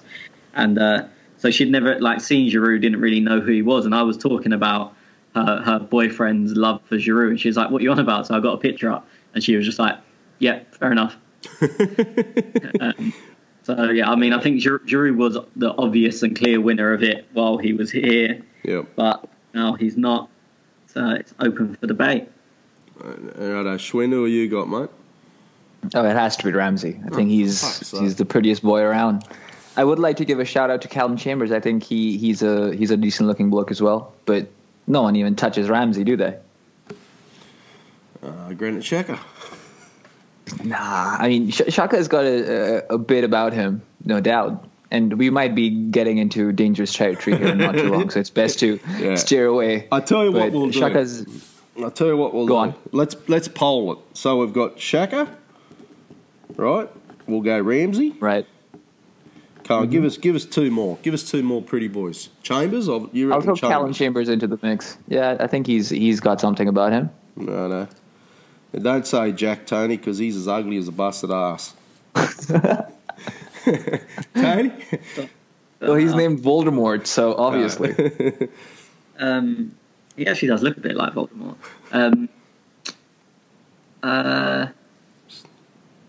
Bamiyang, Lacazette. Who else we got? Mkhitaryan. He's an ugly looking bastard. Ramsey. We got Ramsey. Who else we got? Monreal. What about Bellerin? He's a pretty boy. I'm not having his style, but he loves himself. So. He loves what about himself. Dinos? But would many people know of him though? Oh, there are. I'm sure Arsenal fans would. It's only our Twitter. Yeah, okay, right. I will go with him. You reckon he's a pretty if you've got to go top four, do you? No. I think so. I think he's got some height about him, and I think he's got those bluish eyes, which I'm sure women tend to like a lot. Righto, so we're going to poll it. We'll poll that later, and after the podcast, someone will throw a poll out, and we'll find out who is the spunk. Well, you have to wait to hear this podcast so you know what the fuck we're talking about. Okay, so that's where we're at to with that. Jesus, this podcast has gone a bit way haywire, isn't it? Let's get into some questions, lads. That's how we get back on track. Red Fulcrum says, or Fulcrum, sorry. Congratulations and keep up the good work, guys. I just hope Schwinn doesn't leave us because he's becoming more popular and the rest of you are always teasing him. He's fucking becoming a popular little prick, isn't he? I've never been accused of that before. Might have to clip your wings, pal.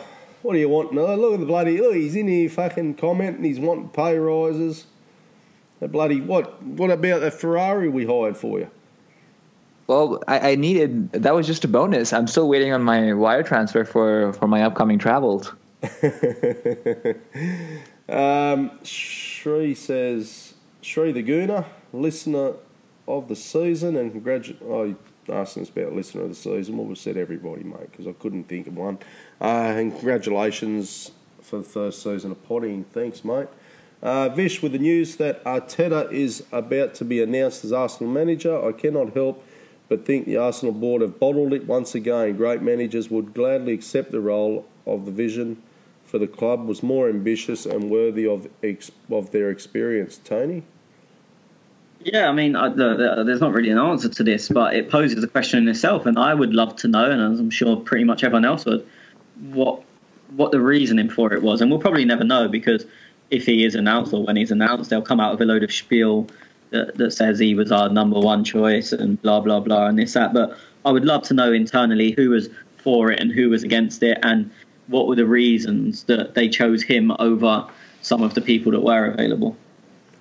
He just also added, mate, despite that we'll support our new manager with the hopes that he proves me wrong by returning us to a top four title contender. Do you think that's on the cards? I mean, look, I don't think we're a million miles away from top four. I've been saying that all season. I think the other teams are better, but as I said, if we would have had even a mediocre away season instead of an awful one, we probably would have finished in the top four. I think the most worrying point, and it's something I said earlier, and he said it in his question, that despite that, I'll get behind him and hope for this and hope for that. Whereas if it would have been Allegri, I don't think a single person would have said, oh, despite me not wanting him, I'd have got behind him. It would have just been, well, obviously I'm behind him and I'm an Arsenal fan.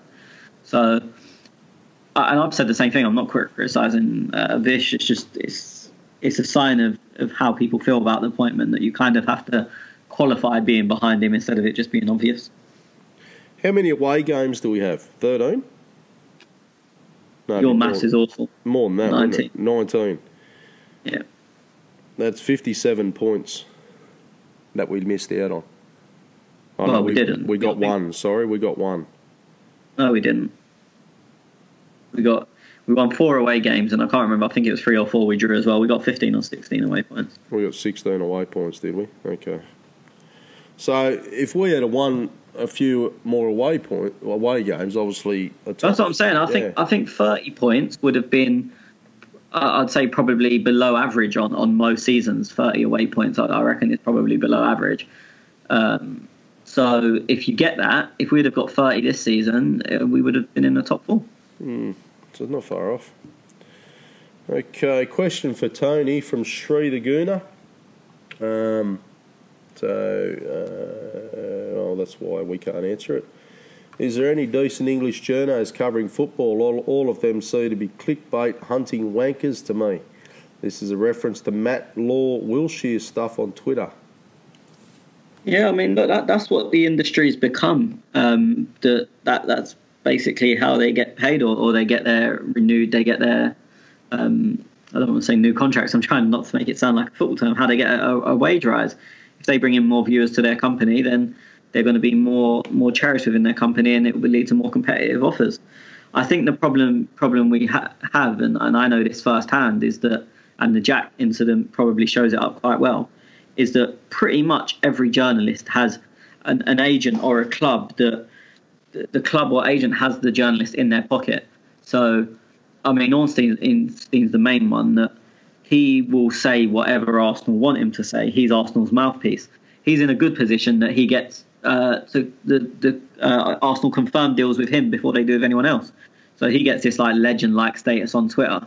He has a stupid amount of followers. I checked yesterday. I can't remember what it is. But he is essentially Arsenal's mouthpiece. So if they want to put anything out negative, they could also go through him. And it's sort of like seen as official. And I know a lot of journalists have that with different clubs and different players. So it is difficult because sometimes they do get told things and they may genuinely believe it to be correct because it can come from, as I said, an agent or a player or someone high up at the club. But they're just being used to get their views out there. I personally, and this is coming from someone whose education was in journalism, I don't believe you can trust any journalist because they're all not even just clickbaiters. They're all being brought by someone. As I said, when I worked with the agent I worked with, we got a double-page spread, so 2 pages on the back of the Mirror about a player that was playing in League 2 at the time, just because we promised him some interviews with a Premier League player in future. I mean, it doesn't sound that crazy, but for a League 2 player to have 2 whole pages in the back of the second biggest national newspaper in the country just about him and an interview with him is like ridiculous. You'd never ever see that. But it's because the journalist was in the agent's pocket and would do whatever he said. So I don't think you can trust any journalist for that reason. Not so much clickbaiting, although that obviously is a part of it, but more because they're looking after other interests. And I think it's quite obvious from the comments about Jack. They've said, it's a shame that he's left his agent and ignored people that are looking out for him. So for me, that would suggest that Jack's agent or Jack's advisors or former advisors are the ones feeding the story to the journalist. And also Jack came out himself and said, who are you? You don't know me. You don't know who's advising me. How are you in any position to say this? So, I mean, that story's obviously been passed on to him from somewhere.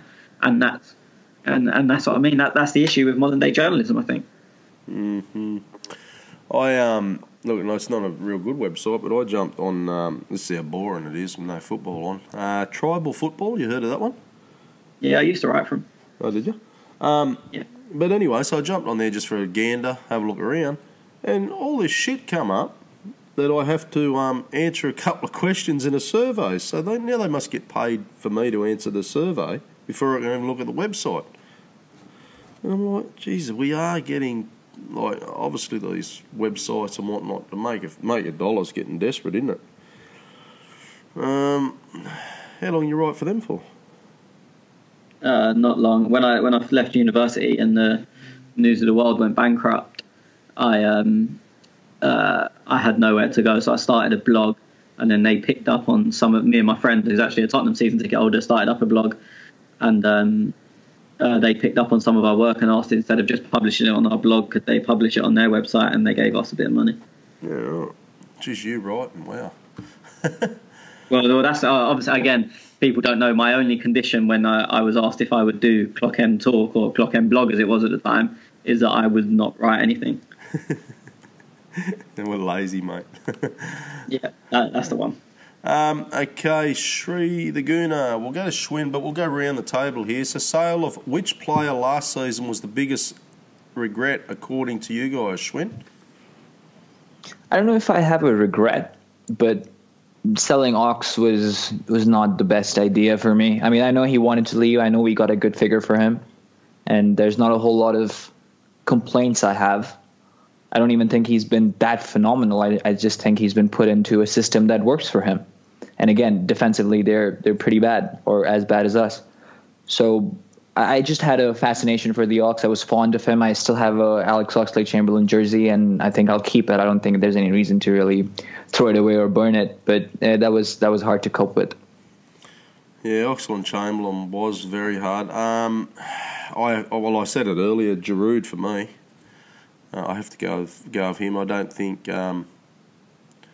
Welbeck was the one, but you're talking. You know what the season is now, so yeah, I have to stick with Giroud, boys. I did like Walcott. I think he was a big regret too. Tony? Definitely Giroud for me, just because of. Look, I think we improved in getting Aubameyang and losing Giroud, but we lost one European players for this season, and two, a different option. I think had we had him against Atletico, I honestly believe we would have gone through over the two legs. Had they panned out exactly how they were, but we had Giroud as an option, I honestly believe we would have gone through. Mm-hmm. Anyone been keeping tabs on how he's travelling at Chelsea? I haven't watched too many Chelsea games. Yeah, they love him. I think when he first went, a lot of Chelsea fans weren't impressed, and I was saying to most I knew, believe me, he's a good player.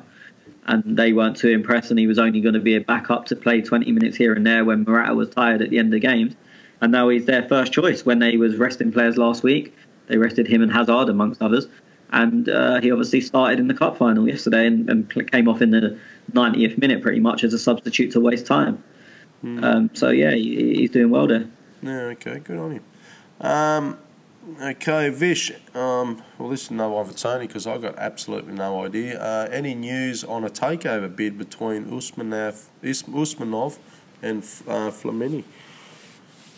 So last I spoke to the person who it was that initially told me, he said there'd been 3 informal bids. So essentially they'd said, we will give you this much for the club.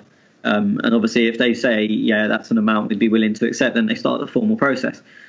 So last I said there'd been 3, and they'd all been sort of rejected out of hand. Not even negotiations, not even like saying, oh, we'll give you 2, and he's gone, or we need 2.1. It was just like, we'll give you 2, and he's gone, no, that's nowhere near what I would expect. So as far as I know, obviously this is all open to change, but I don't think anything around that avenue will continue anymore. Just because I know what they initially thought they would get the club for, they've now offered more than that in an informal bid, and it was a resounding no. So, as I said, I think the first offer they started off low, thinking, we would get the club for around 2 billion, but if we bid 1.6, and then we'll work up. And the third offer was above what they initially valued the club at, and they still got nowhere. So, I haven't heard anything new about it, and I would imagine that option is probably no longer there. Dead and buried. I would imagine so. I don't know that. I don't speak to the guy a whole lot.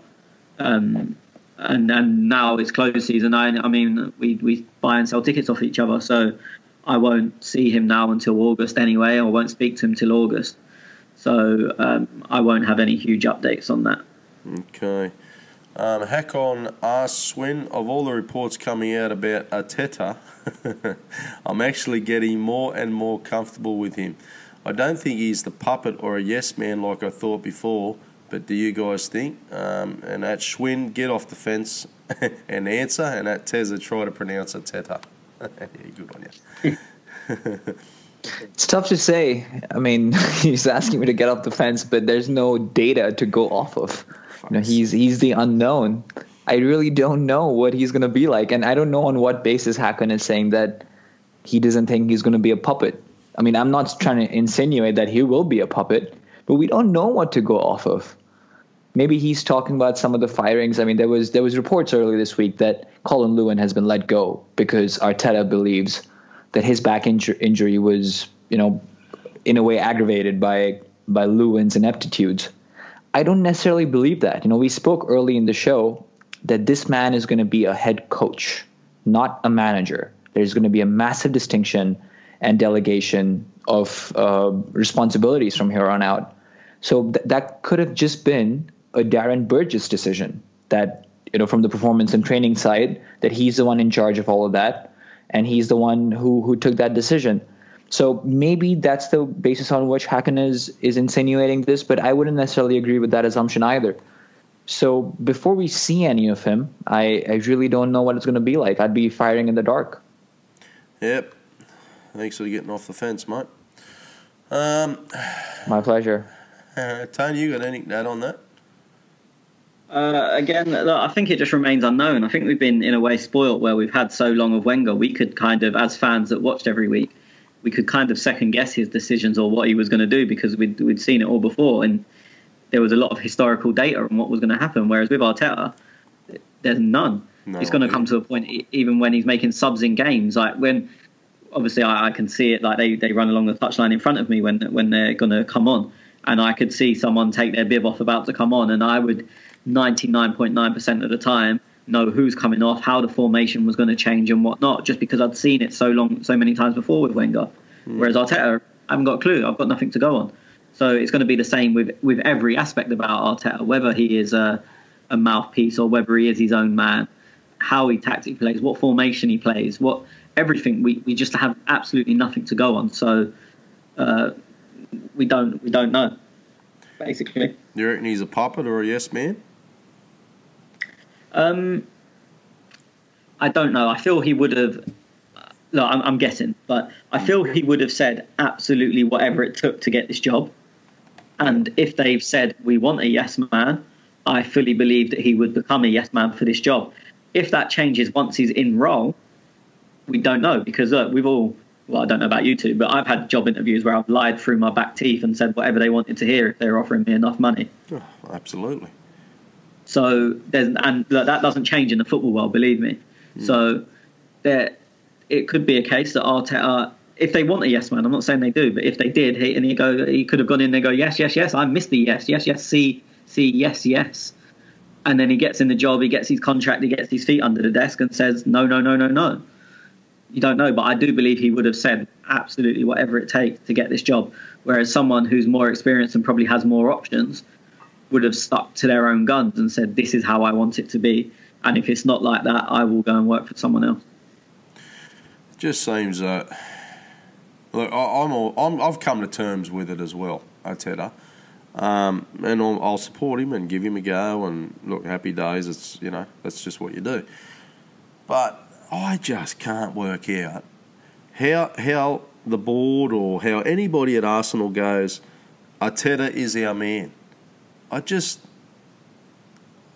if we were having the discussion of Arteta, Moyes or Rodgers, you'd be going, well, that's what our choices are. Like, really? That's where we're at? But just to even go, Arteta is our man. But in saying that, and I mentioned it to you, Tony, and I've probably got you off guard at the moment, PSG's ex-manager Emery, his odds blew in compared to when we did our last podcast. He was like not even in the top 10, and now he's second outright favourite. So I don't know if it's changed now, but I don't know if there's any news also out about Emery. Like, did somebody write something for them odds to come in, or somebody put some big money somewhere, or somebody knew something. So I don't know if that's an option now, but I just don't understand. Like, the Arsenal board have just gone, Arteta is our man. Tony? I mean, I mean, we don't know. The Emery stuff, there was, I can't remember what journalist it was or what paper it was, but there was someone that done a piece that said it's out of them too. So that's why he came dropping in terms of odds. But yeah, look, we have no idea about why the Arsenal board have come to the conclusion that he's even a candidate. And as I said, that would be the most interesting thing to me, and it's something we'll never know. But I'd love to know why they've, even if he doesn't get it, why he was within the top 2 or 3 candidates, because I can't even see that. I can understand people say, "Oh, he must have given an amazing interview," but for me, it's why was, like, if people said, "Oh, look, he impressed most out of all the candidates in the interview," I can accept that. But what I don't understand is why he was on the shortlist for interview anyway. And that's what I'm saying. That's the type of thing I'd love to know, but we will never find that out. Mm-hmm. Yeah, it's just like I said, I could understand Rodgers and Moyes, and I'm just thinking of other managers in that, in that type of category. But Arteta, okay, he was a, good for the club, and he's a club legend and whatnot, and ex-player and everything. But do you rate him with the Moyes and the Rodgers, or is he's probably, you have to say he's no manager experience at all, so he's right down the bottom. Well, as I'm saying, we don't know. Mm-hmm. That's where we are with him. We just don't know. That's the only way you can put it. Okay, RC Zorro Bob, don't forget, lads, to tell us the one attribute you would ask each player to really focus on over the summer. You, Tony. God, to run. I mean, I'm probably not going to run through them all, but just rattle off a couple who let's do a couple who have been mentioned on this podcast a bit. Let's say we keep Mustafi, so let's run with a Mustafi, a Iwobi, let's go with Cech, and Bellerin. I mean, I think these are the ones that we done a few weeks ago when we said, "Oh, we'll do the rest of them next time." I think we've pretty much covered them. I was going to do some of the ones that people are probably less likely to criticise, because everyone can improve. Okay, I'll do them. Okay, we'll do that then. So I'll start off with Lacazette, and anyone that listens knows my answer is this going to be more hungry for goals and to join in, play better. And I don't mean in terms of link-up, I mean to get his arse in the box once he has made that link-up play. He's been a lot better at it in the last few weeks, but the moment, again, gets a bit difficult, and I think it showed massively against Atletico away. I thought he was excellent against Atletico at home, but Atletico away, it was all tight at the back, and then he started dropping short, and then he wasn't ever really in the box. So I think Lacazette's positioning is probably the one thing I'd work on most. Aubameyang, we've got a very small sample. I would like to see him run the channels a little bit more to stretch the pitch and give space to other people. He does do it, but I would just like to see it a bit more often. He was excellent at it against Leicester away. Obviously, we were down to 10 men. But I remember even people commenting or asking in the questions, we looked really good stretching the pitch. We played long balls early into Aubameyang. And I think there is times we could use that as an asset a lot more. Ozil. It's a tough one because... Stop going missing. Yeah, I mean, it's a difficult one. I think he's quite similar to Lacazette in that he comes searching for the ball. And sometimes you see him sort of picking the ball up off the centre-backs. And it's like, well, any one of our players pretty much can pick the ball up the centre-backs and give it 10 yards. So for me, I mean, there's nothing wrong with doing that, but I think he's got to find the balance between staying in a dangerous area more and coming into an area where he's not affecting the game so much. I think he has to find a better balance, and because them games where you say he's going missing, I bet. I mean, I've not got any figures in front of me, but I bet he probably has a lot of passes completed because he's getting frustrated that he can't get the ball up high up the pitch, and he comes and takes it off the centre back, gives it to a fullback, gets it back, gives it to the other fullback. And in terms of numbers, they're probably all right, but he's not influencing the game, which is why we say he's going missing. So for me, it'd be to focus more on influencing the game rather than feeding the ball. Schwinn, have you got any to add on any other players? It's tough to say. I mean, I'm trying to think of other players that we should talk about. Mkhitaryan is one again who doesn't really get criticized a whole lot, and obviously rightly so. But I think he can work on his shooting a bit. There were a couple of moments against Atletico, away, and a few other chances I think against Leicester that he could have done slightly better. So I expected him to finish those off, and albeit not the easiest chances, but you can work on your finishing a bit more. So that's another one that comes to mind. Who else? Jack. I think Jack loses his temper every now and then, which you want to see as a fan who wants to play for the badge, but he'll take a silly booking and he'll get frazzled for 5-10 minutes, and that can always harm your team in one way or the other. And throw me a name and I'll help you out. Ramsey. Retreating.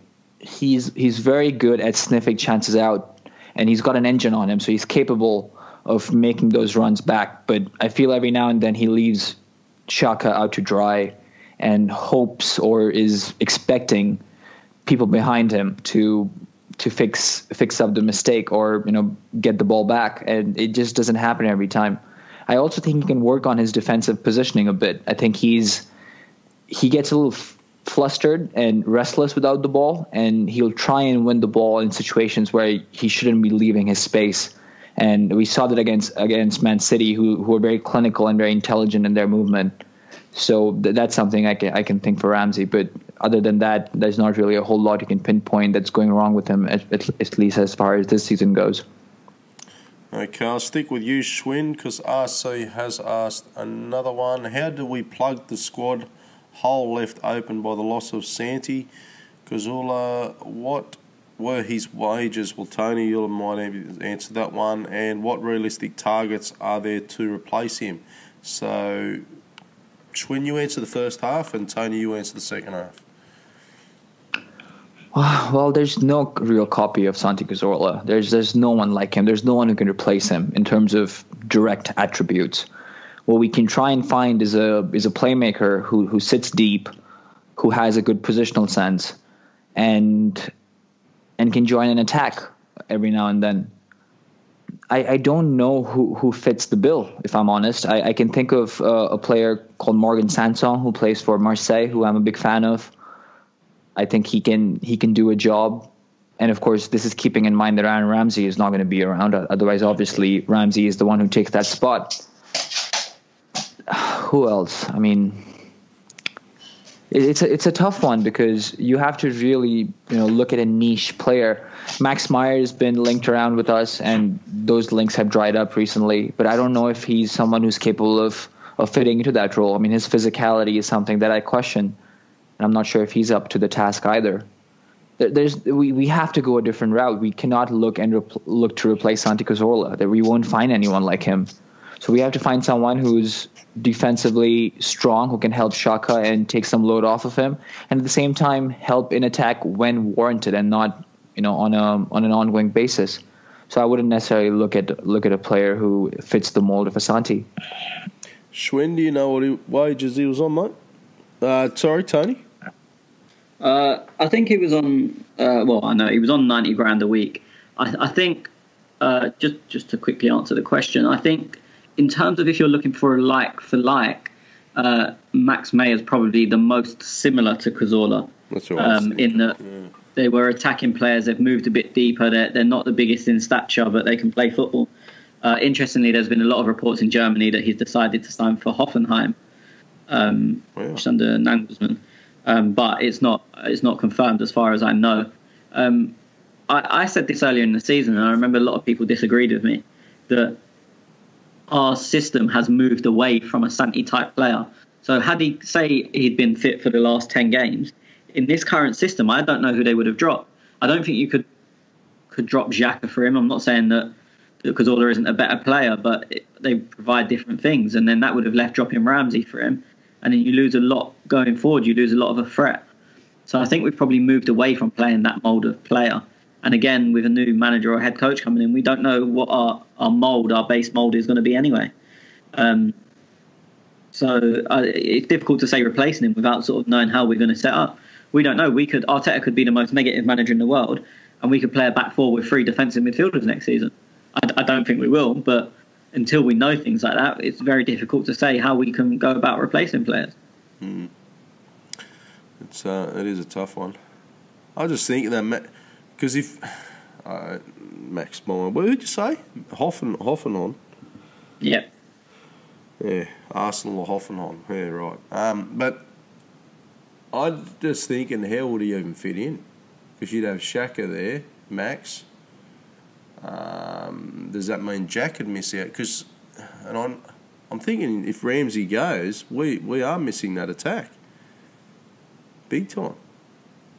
Yeah, but until we know how we set up, as I said, none of us know. Arteta could be a part of the boss manager. Yeah, we don't know. As I said, I'd be amazed if he is, considering the way he played the game himself and also working under Wenger and Guardiola. I'd be amazed if he is, but we can't categorically say that he isn't. So there's no point saying, we need attacking midfielders when we don't know if we're going to be playing 8 at the back next season. Well, this is our next question anyway by Riley, so we're not really going to be able to help you here, mate. But I can't help but think we've got a hidden gem in Arteta with the stories on his approach as coach. I just feel he can change a player's mentality. We had the most errors leading to goals last season domestically, so my only worry is, will the players respond? Look, we did touch quickly on that earlier, and my worry is that he won't hold the respect to a couple of players won't respect him. That's probably my only worry. But as Tony keeps echoing, we don't know nothing, do we?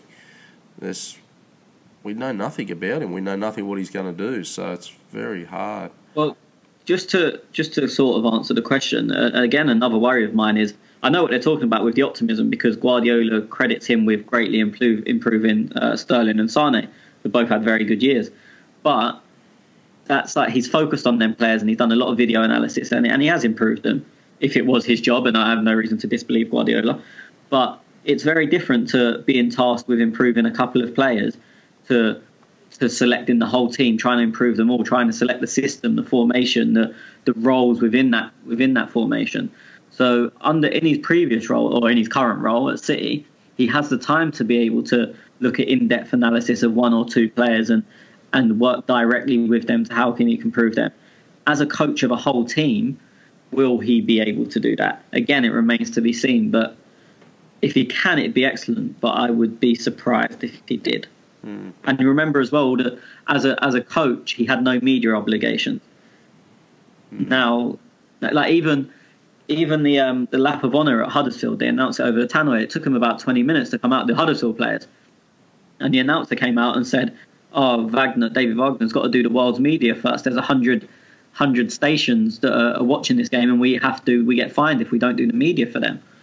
So even something as little as that Arteta's never had to deal with before. You have to do a press conference before every game. You have to do an interview in the tunnel after every game. There's a lot to do. There's a lot more to do than he's been used to in the past. Okay, Jonas82, another one on Arteta. What, in your opinion, would be I'll go to Schwinn here. What, in your opinion, would be a few reasons that would potentially make Arteta a great manager? Trying to keep up the positivity here. Loved him as a player and our captain, and honestly want to see him succeed as a manager. Look, to start off, as mentioned a few times, that it's the unknown. We don't know, and nor does the opposition, what to expect from us. I think to echo Tony's point about the video analysis, there's also reports recently that Guardiola said during his press conference, which I missed after the Arsenal game, that he let Arteta take over that position of taking over the game and tactically tweaking things around when it came to playing against us. So if that's a benchmark to go off of, albeit with some really, really good talent, then that's something to be positive about. Another thing is that there's not going to be a whole lot of infighting. To turn around the fact that he might end up being a yes man, it will also mean that there's not going to be a lot of fighting within the team, away from the team, between Gazidis and Sanlehi, Sven and Arteta, because he'll be happy to do with what is provided to him. I think many times people forget that we don't have the resources of the biggest clubs in the world, and we have to make do with what we have. In that case, you want harmony around the club. And, of course, if results are going the other way, then it's not ideal, and there is going to be some introspection. But at least to kick things off, there's not going to be a lot of fighting when it comes to strategizing long term or for the season. There's not a whole lot to go off of. There's a lot of praise that Arteta has got. He's also called Guardioletta, which basically means mini Guardiola or little Guardiola. So there are reasons to be positive, apart from just the obvious ones. And I am getting on board with the idea a little bit because it seems inevitable. And to anyone who's not, there's really no reason to not do that at this point. Yeah, sorry, I was on the mute there for a minute. Thought you were going to dribble on a little bit longer. So now I was just going to add that my biggest problem is that the fans will be split 10 games in and won't give him a chance. That because let's face it, that's going to be hard for him to walk out halfway through the season and the banners are up, Arsenal Fan TV and the band of Merry Men are into him. Every man his dog's into him, and that's going to be hard to take. And I hope that doesn't happen. I really hope they give him a good season. But if you're looking at your team and they're 13th on the ladder, how do you react? So it's going to be a very, very hard test. Jonas also asks, Tony, what do you think will be the next job for Wenger? Wenger will take? Has he still got a role to play at Arsenal, or do you think he'll go somewhere else as a manager? I don't think he'll stay at the club. I think they've made too much of a fanfare about him leaving for him to just go upstairs. I wouldn't be surprised if he does return at some point, or when he finally hangs up his tie, if he comes back as a fan. But obviously he would sit in the director's box. I think they want a clean break from him, which for me makes sense as well. I've long since thought, and I've said it on here a million times, that he'll either become the equivalent of a director of football at PSG, which I think is a sporting director, or I can't remember what title they give that role, or he will potentially take an international job after the World Cup. That's just my thoughts on it. Everyone else has theirs, and that's what I think could happen. Yeah, I wouldn't be surprised France after the World Cup, something like that. Especially if they don't do any good. You see they left Lacazette out of that squad too. They left a lot of good players out of that squad. No Payet, no Martial, no Lacazette. Their squad is an absolute joke. Yeah. Laporte's missing as well. Yeah, and then obviously that's without Koscielny. So if Koscielny would have been in, someone else would have had to miss out as well. Their squad is insane. Giroud didn't get in, did he? Yeah. He did, wow. He did. Over Lacazette. Yeah.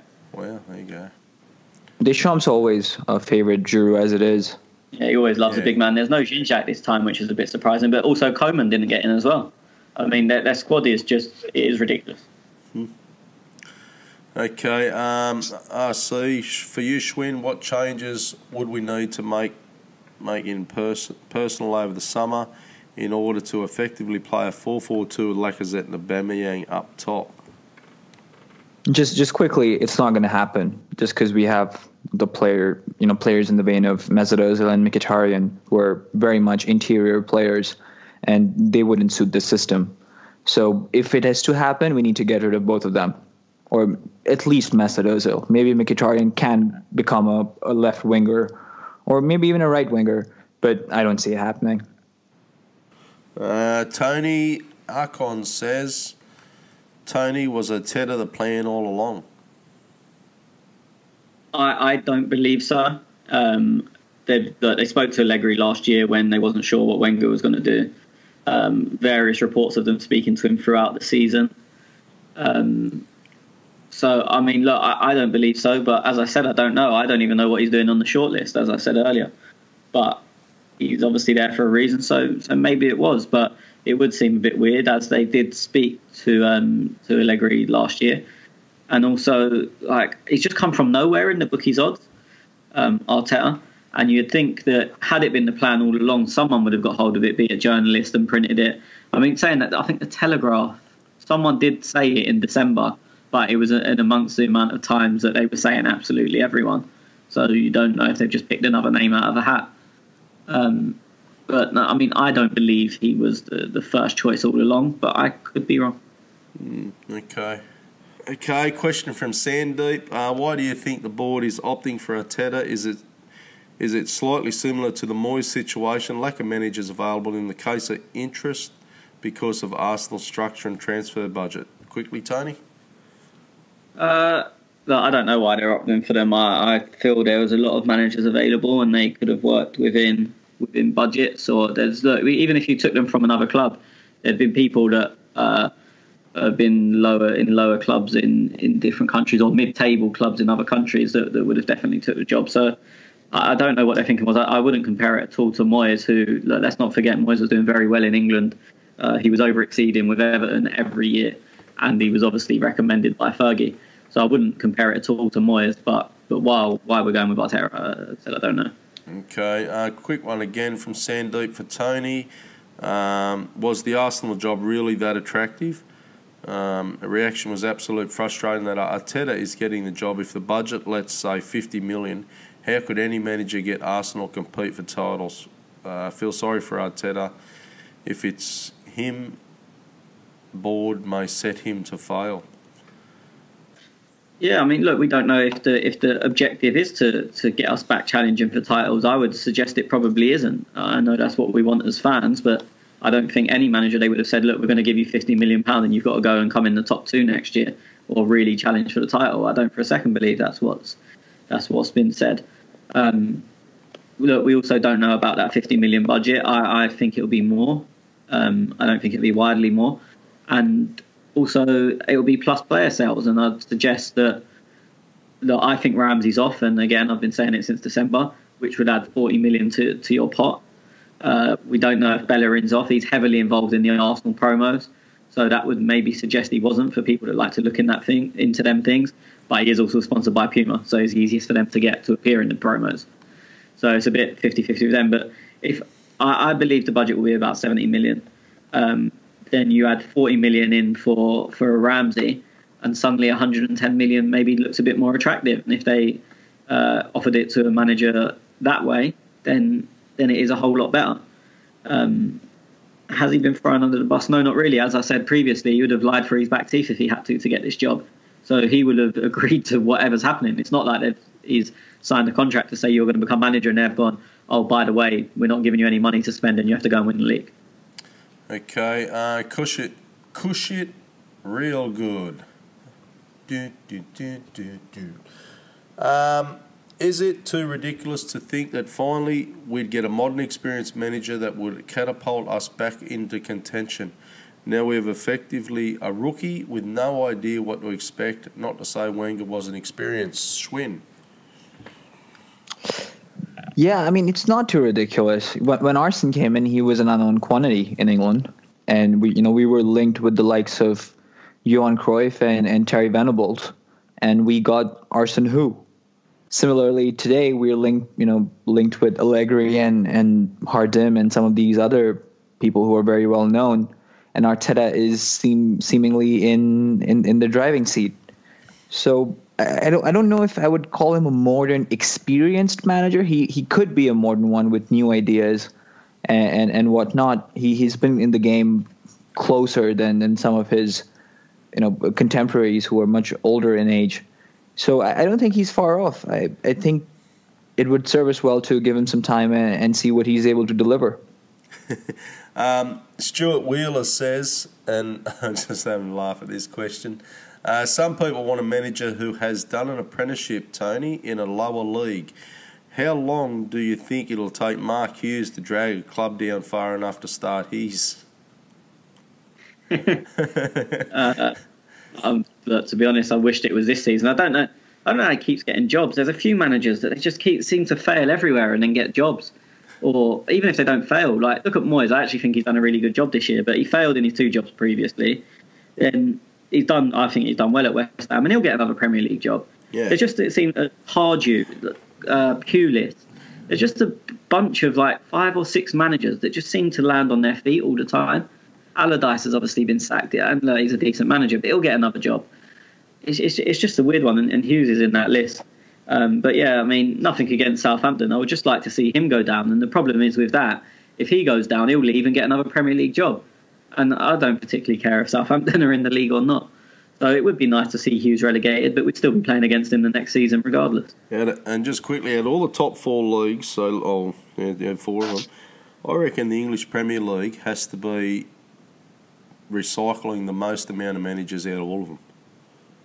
How many, like Big Sam, he's had a lash at everybody, hasn't he? Just about. Yeah, as I said, it's weird. There's a bunch of 5 or 6, and they're all British, that just seem to, whether you think they're good or not, they always just seem to either get sacked or leave a job and end up somewhere else very quickly. Yeah. Like, they never seem to be out of work. I mean, you look at Pulis, he left Stoke, he left Palace, or whether he left or got sacked, regardless, he ends up at West Brom. He leaves West Brom, he gets Middlesbrough, who, I mean, he didn't get them up, but everyone probably thought they were amongst the favourites to come up. And you could go through the whole list of Allardyce, Pulis, Hughes, Pardew. They just always seem to get jobs. Get recycled. Yeah. I wonder when Monk will come up shortly. He'll be in that list.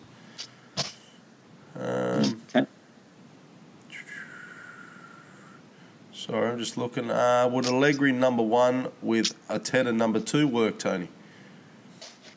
I would have liked to have seen Arteta as a number 2. So that way he can bounce all his ideas, but he doesn't have to take the main roles. There's still an increase on what he was doing at City. But then it could be a case if he said, I'm leaving to be a number 2, they probably would have stood in his way and maybe let him be the number 2 there. I think, in my opinion, Allegri with anyone, with me or you or Schwinn as his number 2 would have worked, because I think he's a very good manager. It might have taken a while to adapt. But I would have liked to have seen Arteta be a number 2 before he's been a number 1. I actually come a little bit cheaper than Schwinn, so I'd quite happily slip into that role. Okay, and that was from N51AW Rocketarian. What's the N51AW, buddy? N5 is where Arsenal is. We play in N5 postcode, and 1AW is one Arsene Wenger, I presume. Oh, there you go. You're a clever little cookie, aren't you? Taiwo, what's your opinion on Arteta? Well, we've all had an opinion, and I cannot really help you. We all want him to succeed. I take it, Tony. You want him to succeed. You're going to support him. Yeah. I want Arsenal to succeed. I've said this many times. I couldn't care less who the manager. I couldn't care less if my dog was the manager. If we succeeded. Yeah, and Schwinn, you're on that same basis as well, aren't you? Of course. Yep. Okay. Now, David, shouldn't drink, mate. If you are going to ask us what a hangover cure is, he's asking what's a hangover cure currently in a lot of pain. As I said, mate, fish. Mary Jane. I said a fish milkshake always works. Mary Jane, there's no other way about it. We're not endorsing smoking any of that. We're just having a conversation for academic purposes. Hack on Larson for Tony. Sorry, Schwinn. All for Tony, mate. They just love him. Oh, I'm happy to take the back seat today. With Arteta coming into Arsenal, big club with other bottom 6 to 8 teams, try to work with a younger coach as manager, this instead of a merry-go-round with Poole, well, as we just discussed. These old cunts are blokes the way for many young managers. Thoughts on this? Look, I think it's different at Arsenal, but in terms of them clubs, I think they know what they're going to get from the likes of Pulis and the list I've just mentioned. So they're maybe trying something else and seeing how it goes. And Arsenal are probably the same. We've been down the route of the older man, the professor, as he was obviously known. And now we want to go down the route of younger and, dare I say it, passion, which is the worst word in football, and new ideas. I mean, look, there's a common saying, you can't teach old dogs new tricks. And maybe the board thinks football's full of new tricks now. And we need a young pup to come and learn them, or that already knows them. It's like if you want to, you can say your nan's more experienced at being human, but if you wanted to learn how to use the internet, you asked a 15-year-old. That is a terrible analogy, by the way. I say you read that back on the back of a bloody coaster or something. I'm just going to say Poulos, Pardew, Big Sam, Rodgers, Moyes, or Arteta for Arsenal, Tony. Look, you know, none of them are going to do anything. You don't know with Arteta. The other ones, they're not going to do anything. So, Arteta, I would say Arteta's the answer, but he's also the biggest risk, because with them that you know what you're going to get. With us, we don't know how Arteta could be awful. We don't know that, but he could be spectacular. You don't know if he's going to be a 1 out of 10 or a 10 out of 10. Whereas with them other guys, you're probably going to get a 5 out of 10 or a 6 out of 10. So is it a risk worth taking is probably the better question. Good answer. And Schwinn, who would you'd take Fat Sam, wouldn't you? Fucking never. Absolutely not. Dirty little man you are. I'm gonna do a Glenn and choose a different club at that point. Okay, another question for Tony, or question for Tez, and a question for Schwinn from David. Let's start with Schwinn first. Question for Schwinn: without knowing the squad, and you had to pick a formation for the whole season long, which would you choose? 4-3-3. Okay, question for Tez. If Arsenal was in Australia, what city would they make their home? Obviously Sydney. Fuck them Melbourne cunts down there. And fuck them Melbourne. Obviously Melbourne. Fuck them Melbourne has better food. Oh, fuck off, Schwinn. You know it's the truth. Okay. Question for Tony from David. What was the transfer contract situation surrounding Gunnosaurus? Is it true that he was actually Carl Jenkinson? Yes, I believe he's on a long-term deal. I don't think he's going to be leaving on a free transfer to anywhere else, although it would be pretty funny to see him rock up at like Tottenham or something, just in his Arsenal gear. I think it could be Carl Jenkinson. I mean, they haven't found a use for him on the pitch, so just put him in an outfit and tell him he gets a free ticket to the game. I think it'll be in for that. But, that rumour may or may not be true. Hakon says, heard Shaka is single, should go for it. Tez. Yeah, mate, I don't bat for the other team, brother. Does he split up from his missus? Hey? Does he split from his missus? I don't know. She's like very, very good. Oh, okay. Yeah, and they're having a fun vacation in Morocco, I think. Oh, okay. Hakon, terrible question. Got no idea, mate. No idea. Couldn't answer it. You got Teza hard on for no reason. Yeah. Now I'll have to fucking go to Ramsey, apparently. It's an upgrade, so I don't think you should be complaining. Okay. Will many Arsenal fans bring Henry Vieira just because of our feelings and emotions as fan base? Seems to be emotional, attached to players and former players. Few other top teams has ex-greats in their first team staff. Let's go to Schwinn. Yeah, that's it. He's hit the nail on the head. I'd probably take. I mean, you could make an argument that Patrick Vieira has had more managerial experience, but you have to see the level that he's been at, and he's of course been linked with Nice today for the vacancy there. But I think more than anything, especially when we look at Thierry, I think it's all about the emotion, and as Tony says, it's all about the passion. People know what it's like to be an Arsenal player and perform at the highest level as an Arsenal player. And, we obviously saw Piers Morgan tweet about that he'd probably take one of these blokes over Arteta. I wouldn't. I would probably still do Arteta over Thierry or Patrick. But it's all about that emotion, and which is, of course, very dear to us. Those players were phenomenal for us in their day. Look, New York City, I know it's not the greatest apprenticeship, but it is an apprenticeship, isn't it? So I really don't like talking about cross league competition, but if I really had to put New York City FC somewhere in the English pyramid, I really can't think of anywhere above Division 1. Sorry, what's after the championship? League One. That's what it is. Yeah, League One. So I'd probably throw New York City somewhere there. Yeah, I'm hearing you, but what I'm getting at is he's done the apprenticeship. Doesn't matter whether it's for fucking some Mickey Mouse team in fucking wherever, but he's done it, and that's where Arteta. We don't know what we're getting at all, boys. But he's learned. He's been around, one of the most successful managers in Europe, and one of the most successful innovators in Europe.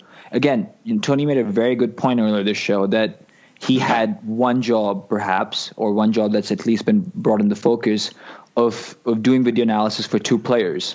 Now he's going to have 24 players on his plate. So it is going to be an interesting dynamic. But when we look at New York City FC, and if you look at some of the players there, they haven't really grown as much. They had the likes of Pirlo and David Villa to kick them on from where they were. But Patrick hasn't really pulled trees there. And I love the man, but we have to be objective and throw this emotion out of the window. He has done an apprenticeship, but I don't think he's anywhere near. And he says this himself, that it's almost like a token gesture from the Arsenal. He'd probably be interested, but I don't think he's ready by any means.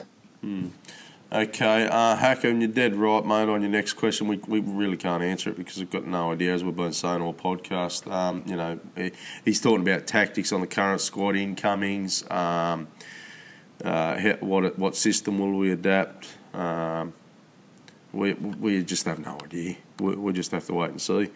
Brad's, he asks, which we answered earlier, ideal replacement for Santi.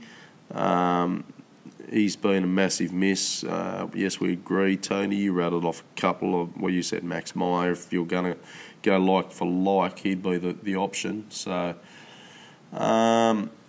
Brad's also asked, with Ozil being the key man going to the World Cup as it stands, I don't count Xhaka as a key man. Sorry, Tez. Fuck you, Brad's. I'm only joking, buddy. Do you think this is a good summer for a new manager, as most of our players will be in training in July? Tony? I think it certainly gives us a head start on a lot of other clubs. As he said, I think Ozil and maybe potentially any signings, but a lot of the people we've been linked to are either not going to the World Cup or with countries that won't particularly go far. So we're going to have an extended pre-season over most clubs, and it definitely is an advantage. I don't know who to compare us to. If you go look at, say, Liverpool or Tottenham, then let's just go Tottenham, because half their players are going to be playing for England. You've got Lloris that's going to go deep in the competition with France. Vertonghen you'd expect to with Belgium. So that's at least 7 or 8 of their strongest 11 are going to be coming back very late and not have a full pre-season. Whereas us, as I said, I think it is only Ozil and Xhaka. And I count Xhaka as a key player because at the moment he starts every week. He's on the team sheet for pretty much everyone that's selecting it. But to only have 2 of 11 coming back late, and that Switzerland aren't the best and they very well could go out in their group, which means he probably won't even come back that late, may only be a week or 2 late.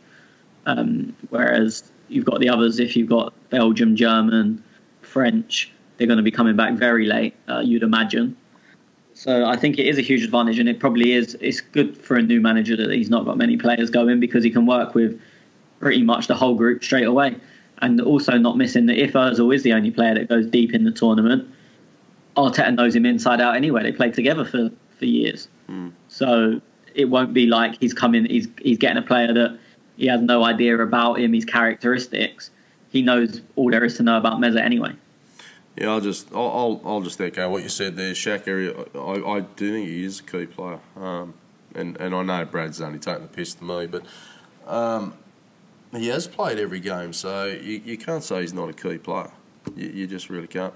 The other name that brings up, because I was just having a little think of who else, and all the African football fans, they'll tell you Nigeria will go a long way. Now they have Argentina, Croatia, and Iceland, and Iwobi is a key player, maybe. So that might be another one that may be out for some time. I can't think of anyone else off the top of my head. last question, though. Fuck for that, and thank you everybody for your questions. And I'll go both of you boys. So Tony, we'll go Schwinn first. Can Arteta attract big name signings? I don't think it's going to be down to Arteta. I think it's going to be down to how much we can pay as transfer fees for big name signings. We can afford to be competitive with wages, especially from 2019 onwards when we have a new kid deal and hopefully some more corporate partnerships. But we'll never be able to attract a $100 million player simply because we won't be able to afford him.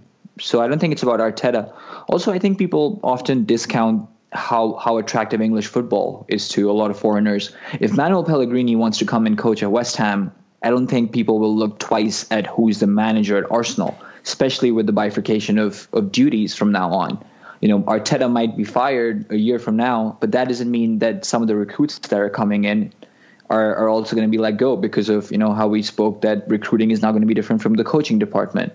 So it's not that black and white, in my opinion. Tony? Yeah, I'm going to answer this slightly differently. I think that Arsenal is still a massive pull for players. It's still a massively attractive proposition. We're still a huge club. We're still supported worldwide. They're going to grow a big brand for themselves. So in that sense, we're still a pull. London, as Schwinn, he didn't specifically say London, he said England, but London is a massive attraction for players. It's pretty much well documented that when we signed Alexis, he ruled out Liverpool, despite them finishing above us that year straight away, due to wanting to live in London at the time. He's obviously since changed his mind, but it's well known that he ruled Liverpool out straight away. He would have been their Suarez replacement. So London's a big pull, Arsenal's a big pull. We can pay decent wages. So I don't think we'll struggle. I don't think we're really in the market for top players, being Europa League side. So I don't think we're in the market for top players anyway. But my big worry is where he may struggle is when the decision, say there's 3 clubs that want a player and it's Arsenal, Liverpool and Tottenham. Tottenham will probably offer the least money, but they're all in a similar sort of ballpark with what they can offer. Liverpool probably historically the bigger club. Obviously, Arsenal have the London advantage. So there's advantages and disadvantages for all of them. But as a player looking, if you could go and play under Klopp, Pochettino or Arteta, you have to say Arteta would probably be your last choice. So my worry is that when that is the pure decision, when we're rivaling other clubs, that he doesn't have that pull. But I think that is being a very rare circumstance that actually comes up because there's other factors that come in before who's going to coach me. Ozil signed a contract earlier in the year to stay at Arsenal for a little bit, or a couple more years longer. Do you think when he signed that contract that they said Arteta is going to be the next man? No. No. So he would not had any clue because it was rumours going around that he would have had inside knowledge about Wenger going and whatnot at the time, if you remember. He may have known Wenger was going. I don't think he did, but he may have known that. But he wouldn't have known was coming in. I would go as far as saying the players still don't know who's coming in. They probably know pretty much as us. Yeah, okay. All interesting times. Okay, boys. Look, we've done a fucking huge podcast. We knew it was going to be long because we had a bit to get through. So each and every week we're going to be here on a Sunday. We're going to record on a Sunday throughout the World Cup. We'll keep everybody updated. We're going to be here next Sunday, eh? Yeah. So, because we just like talking football, so we'll find something to talk about. World Cup, we'll be going through that. Make sure you can get on the sweeps, £10 or $20 Australian. We've got that going.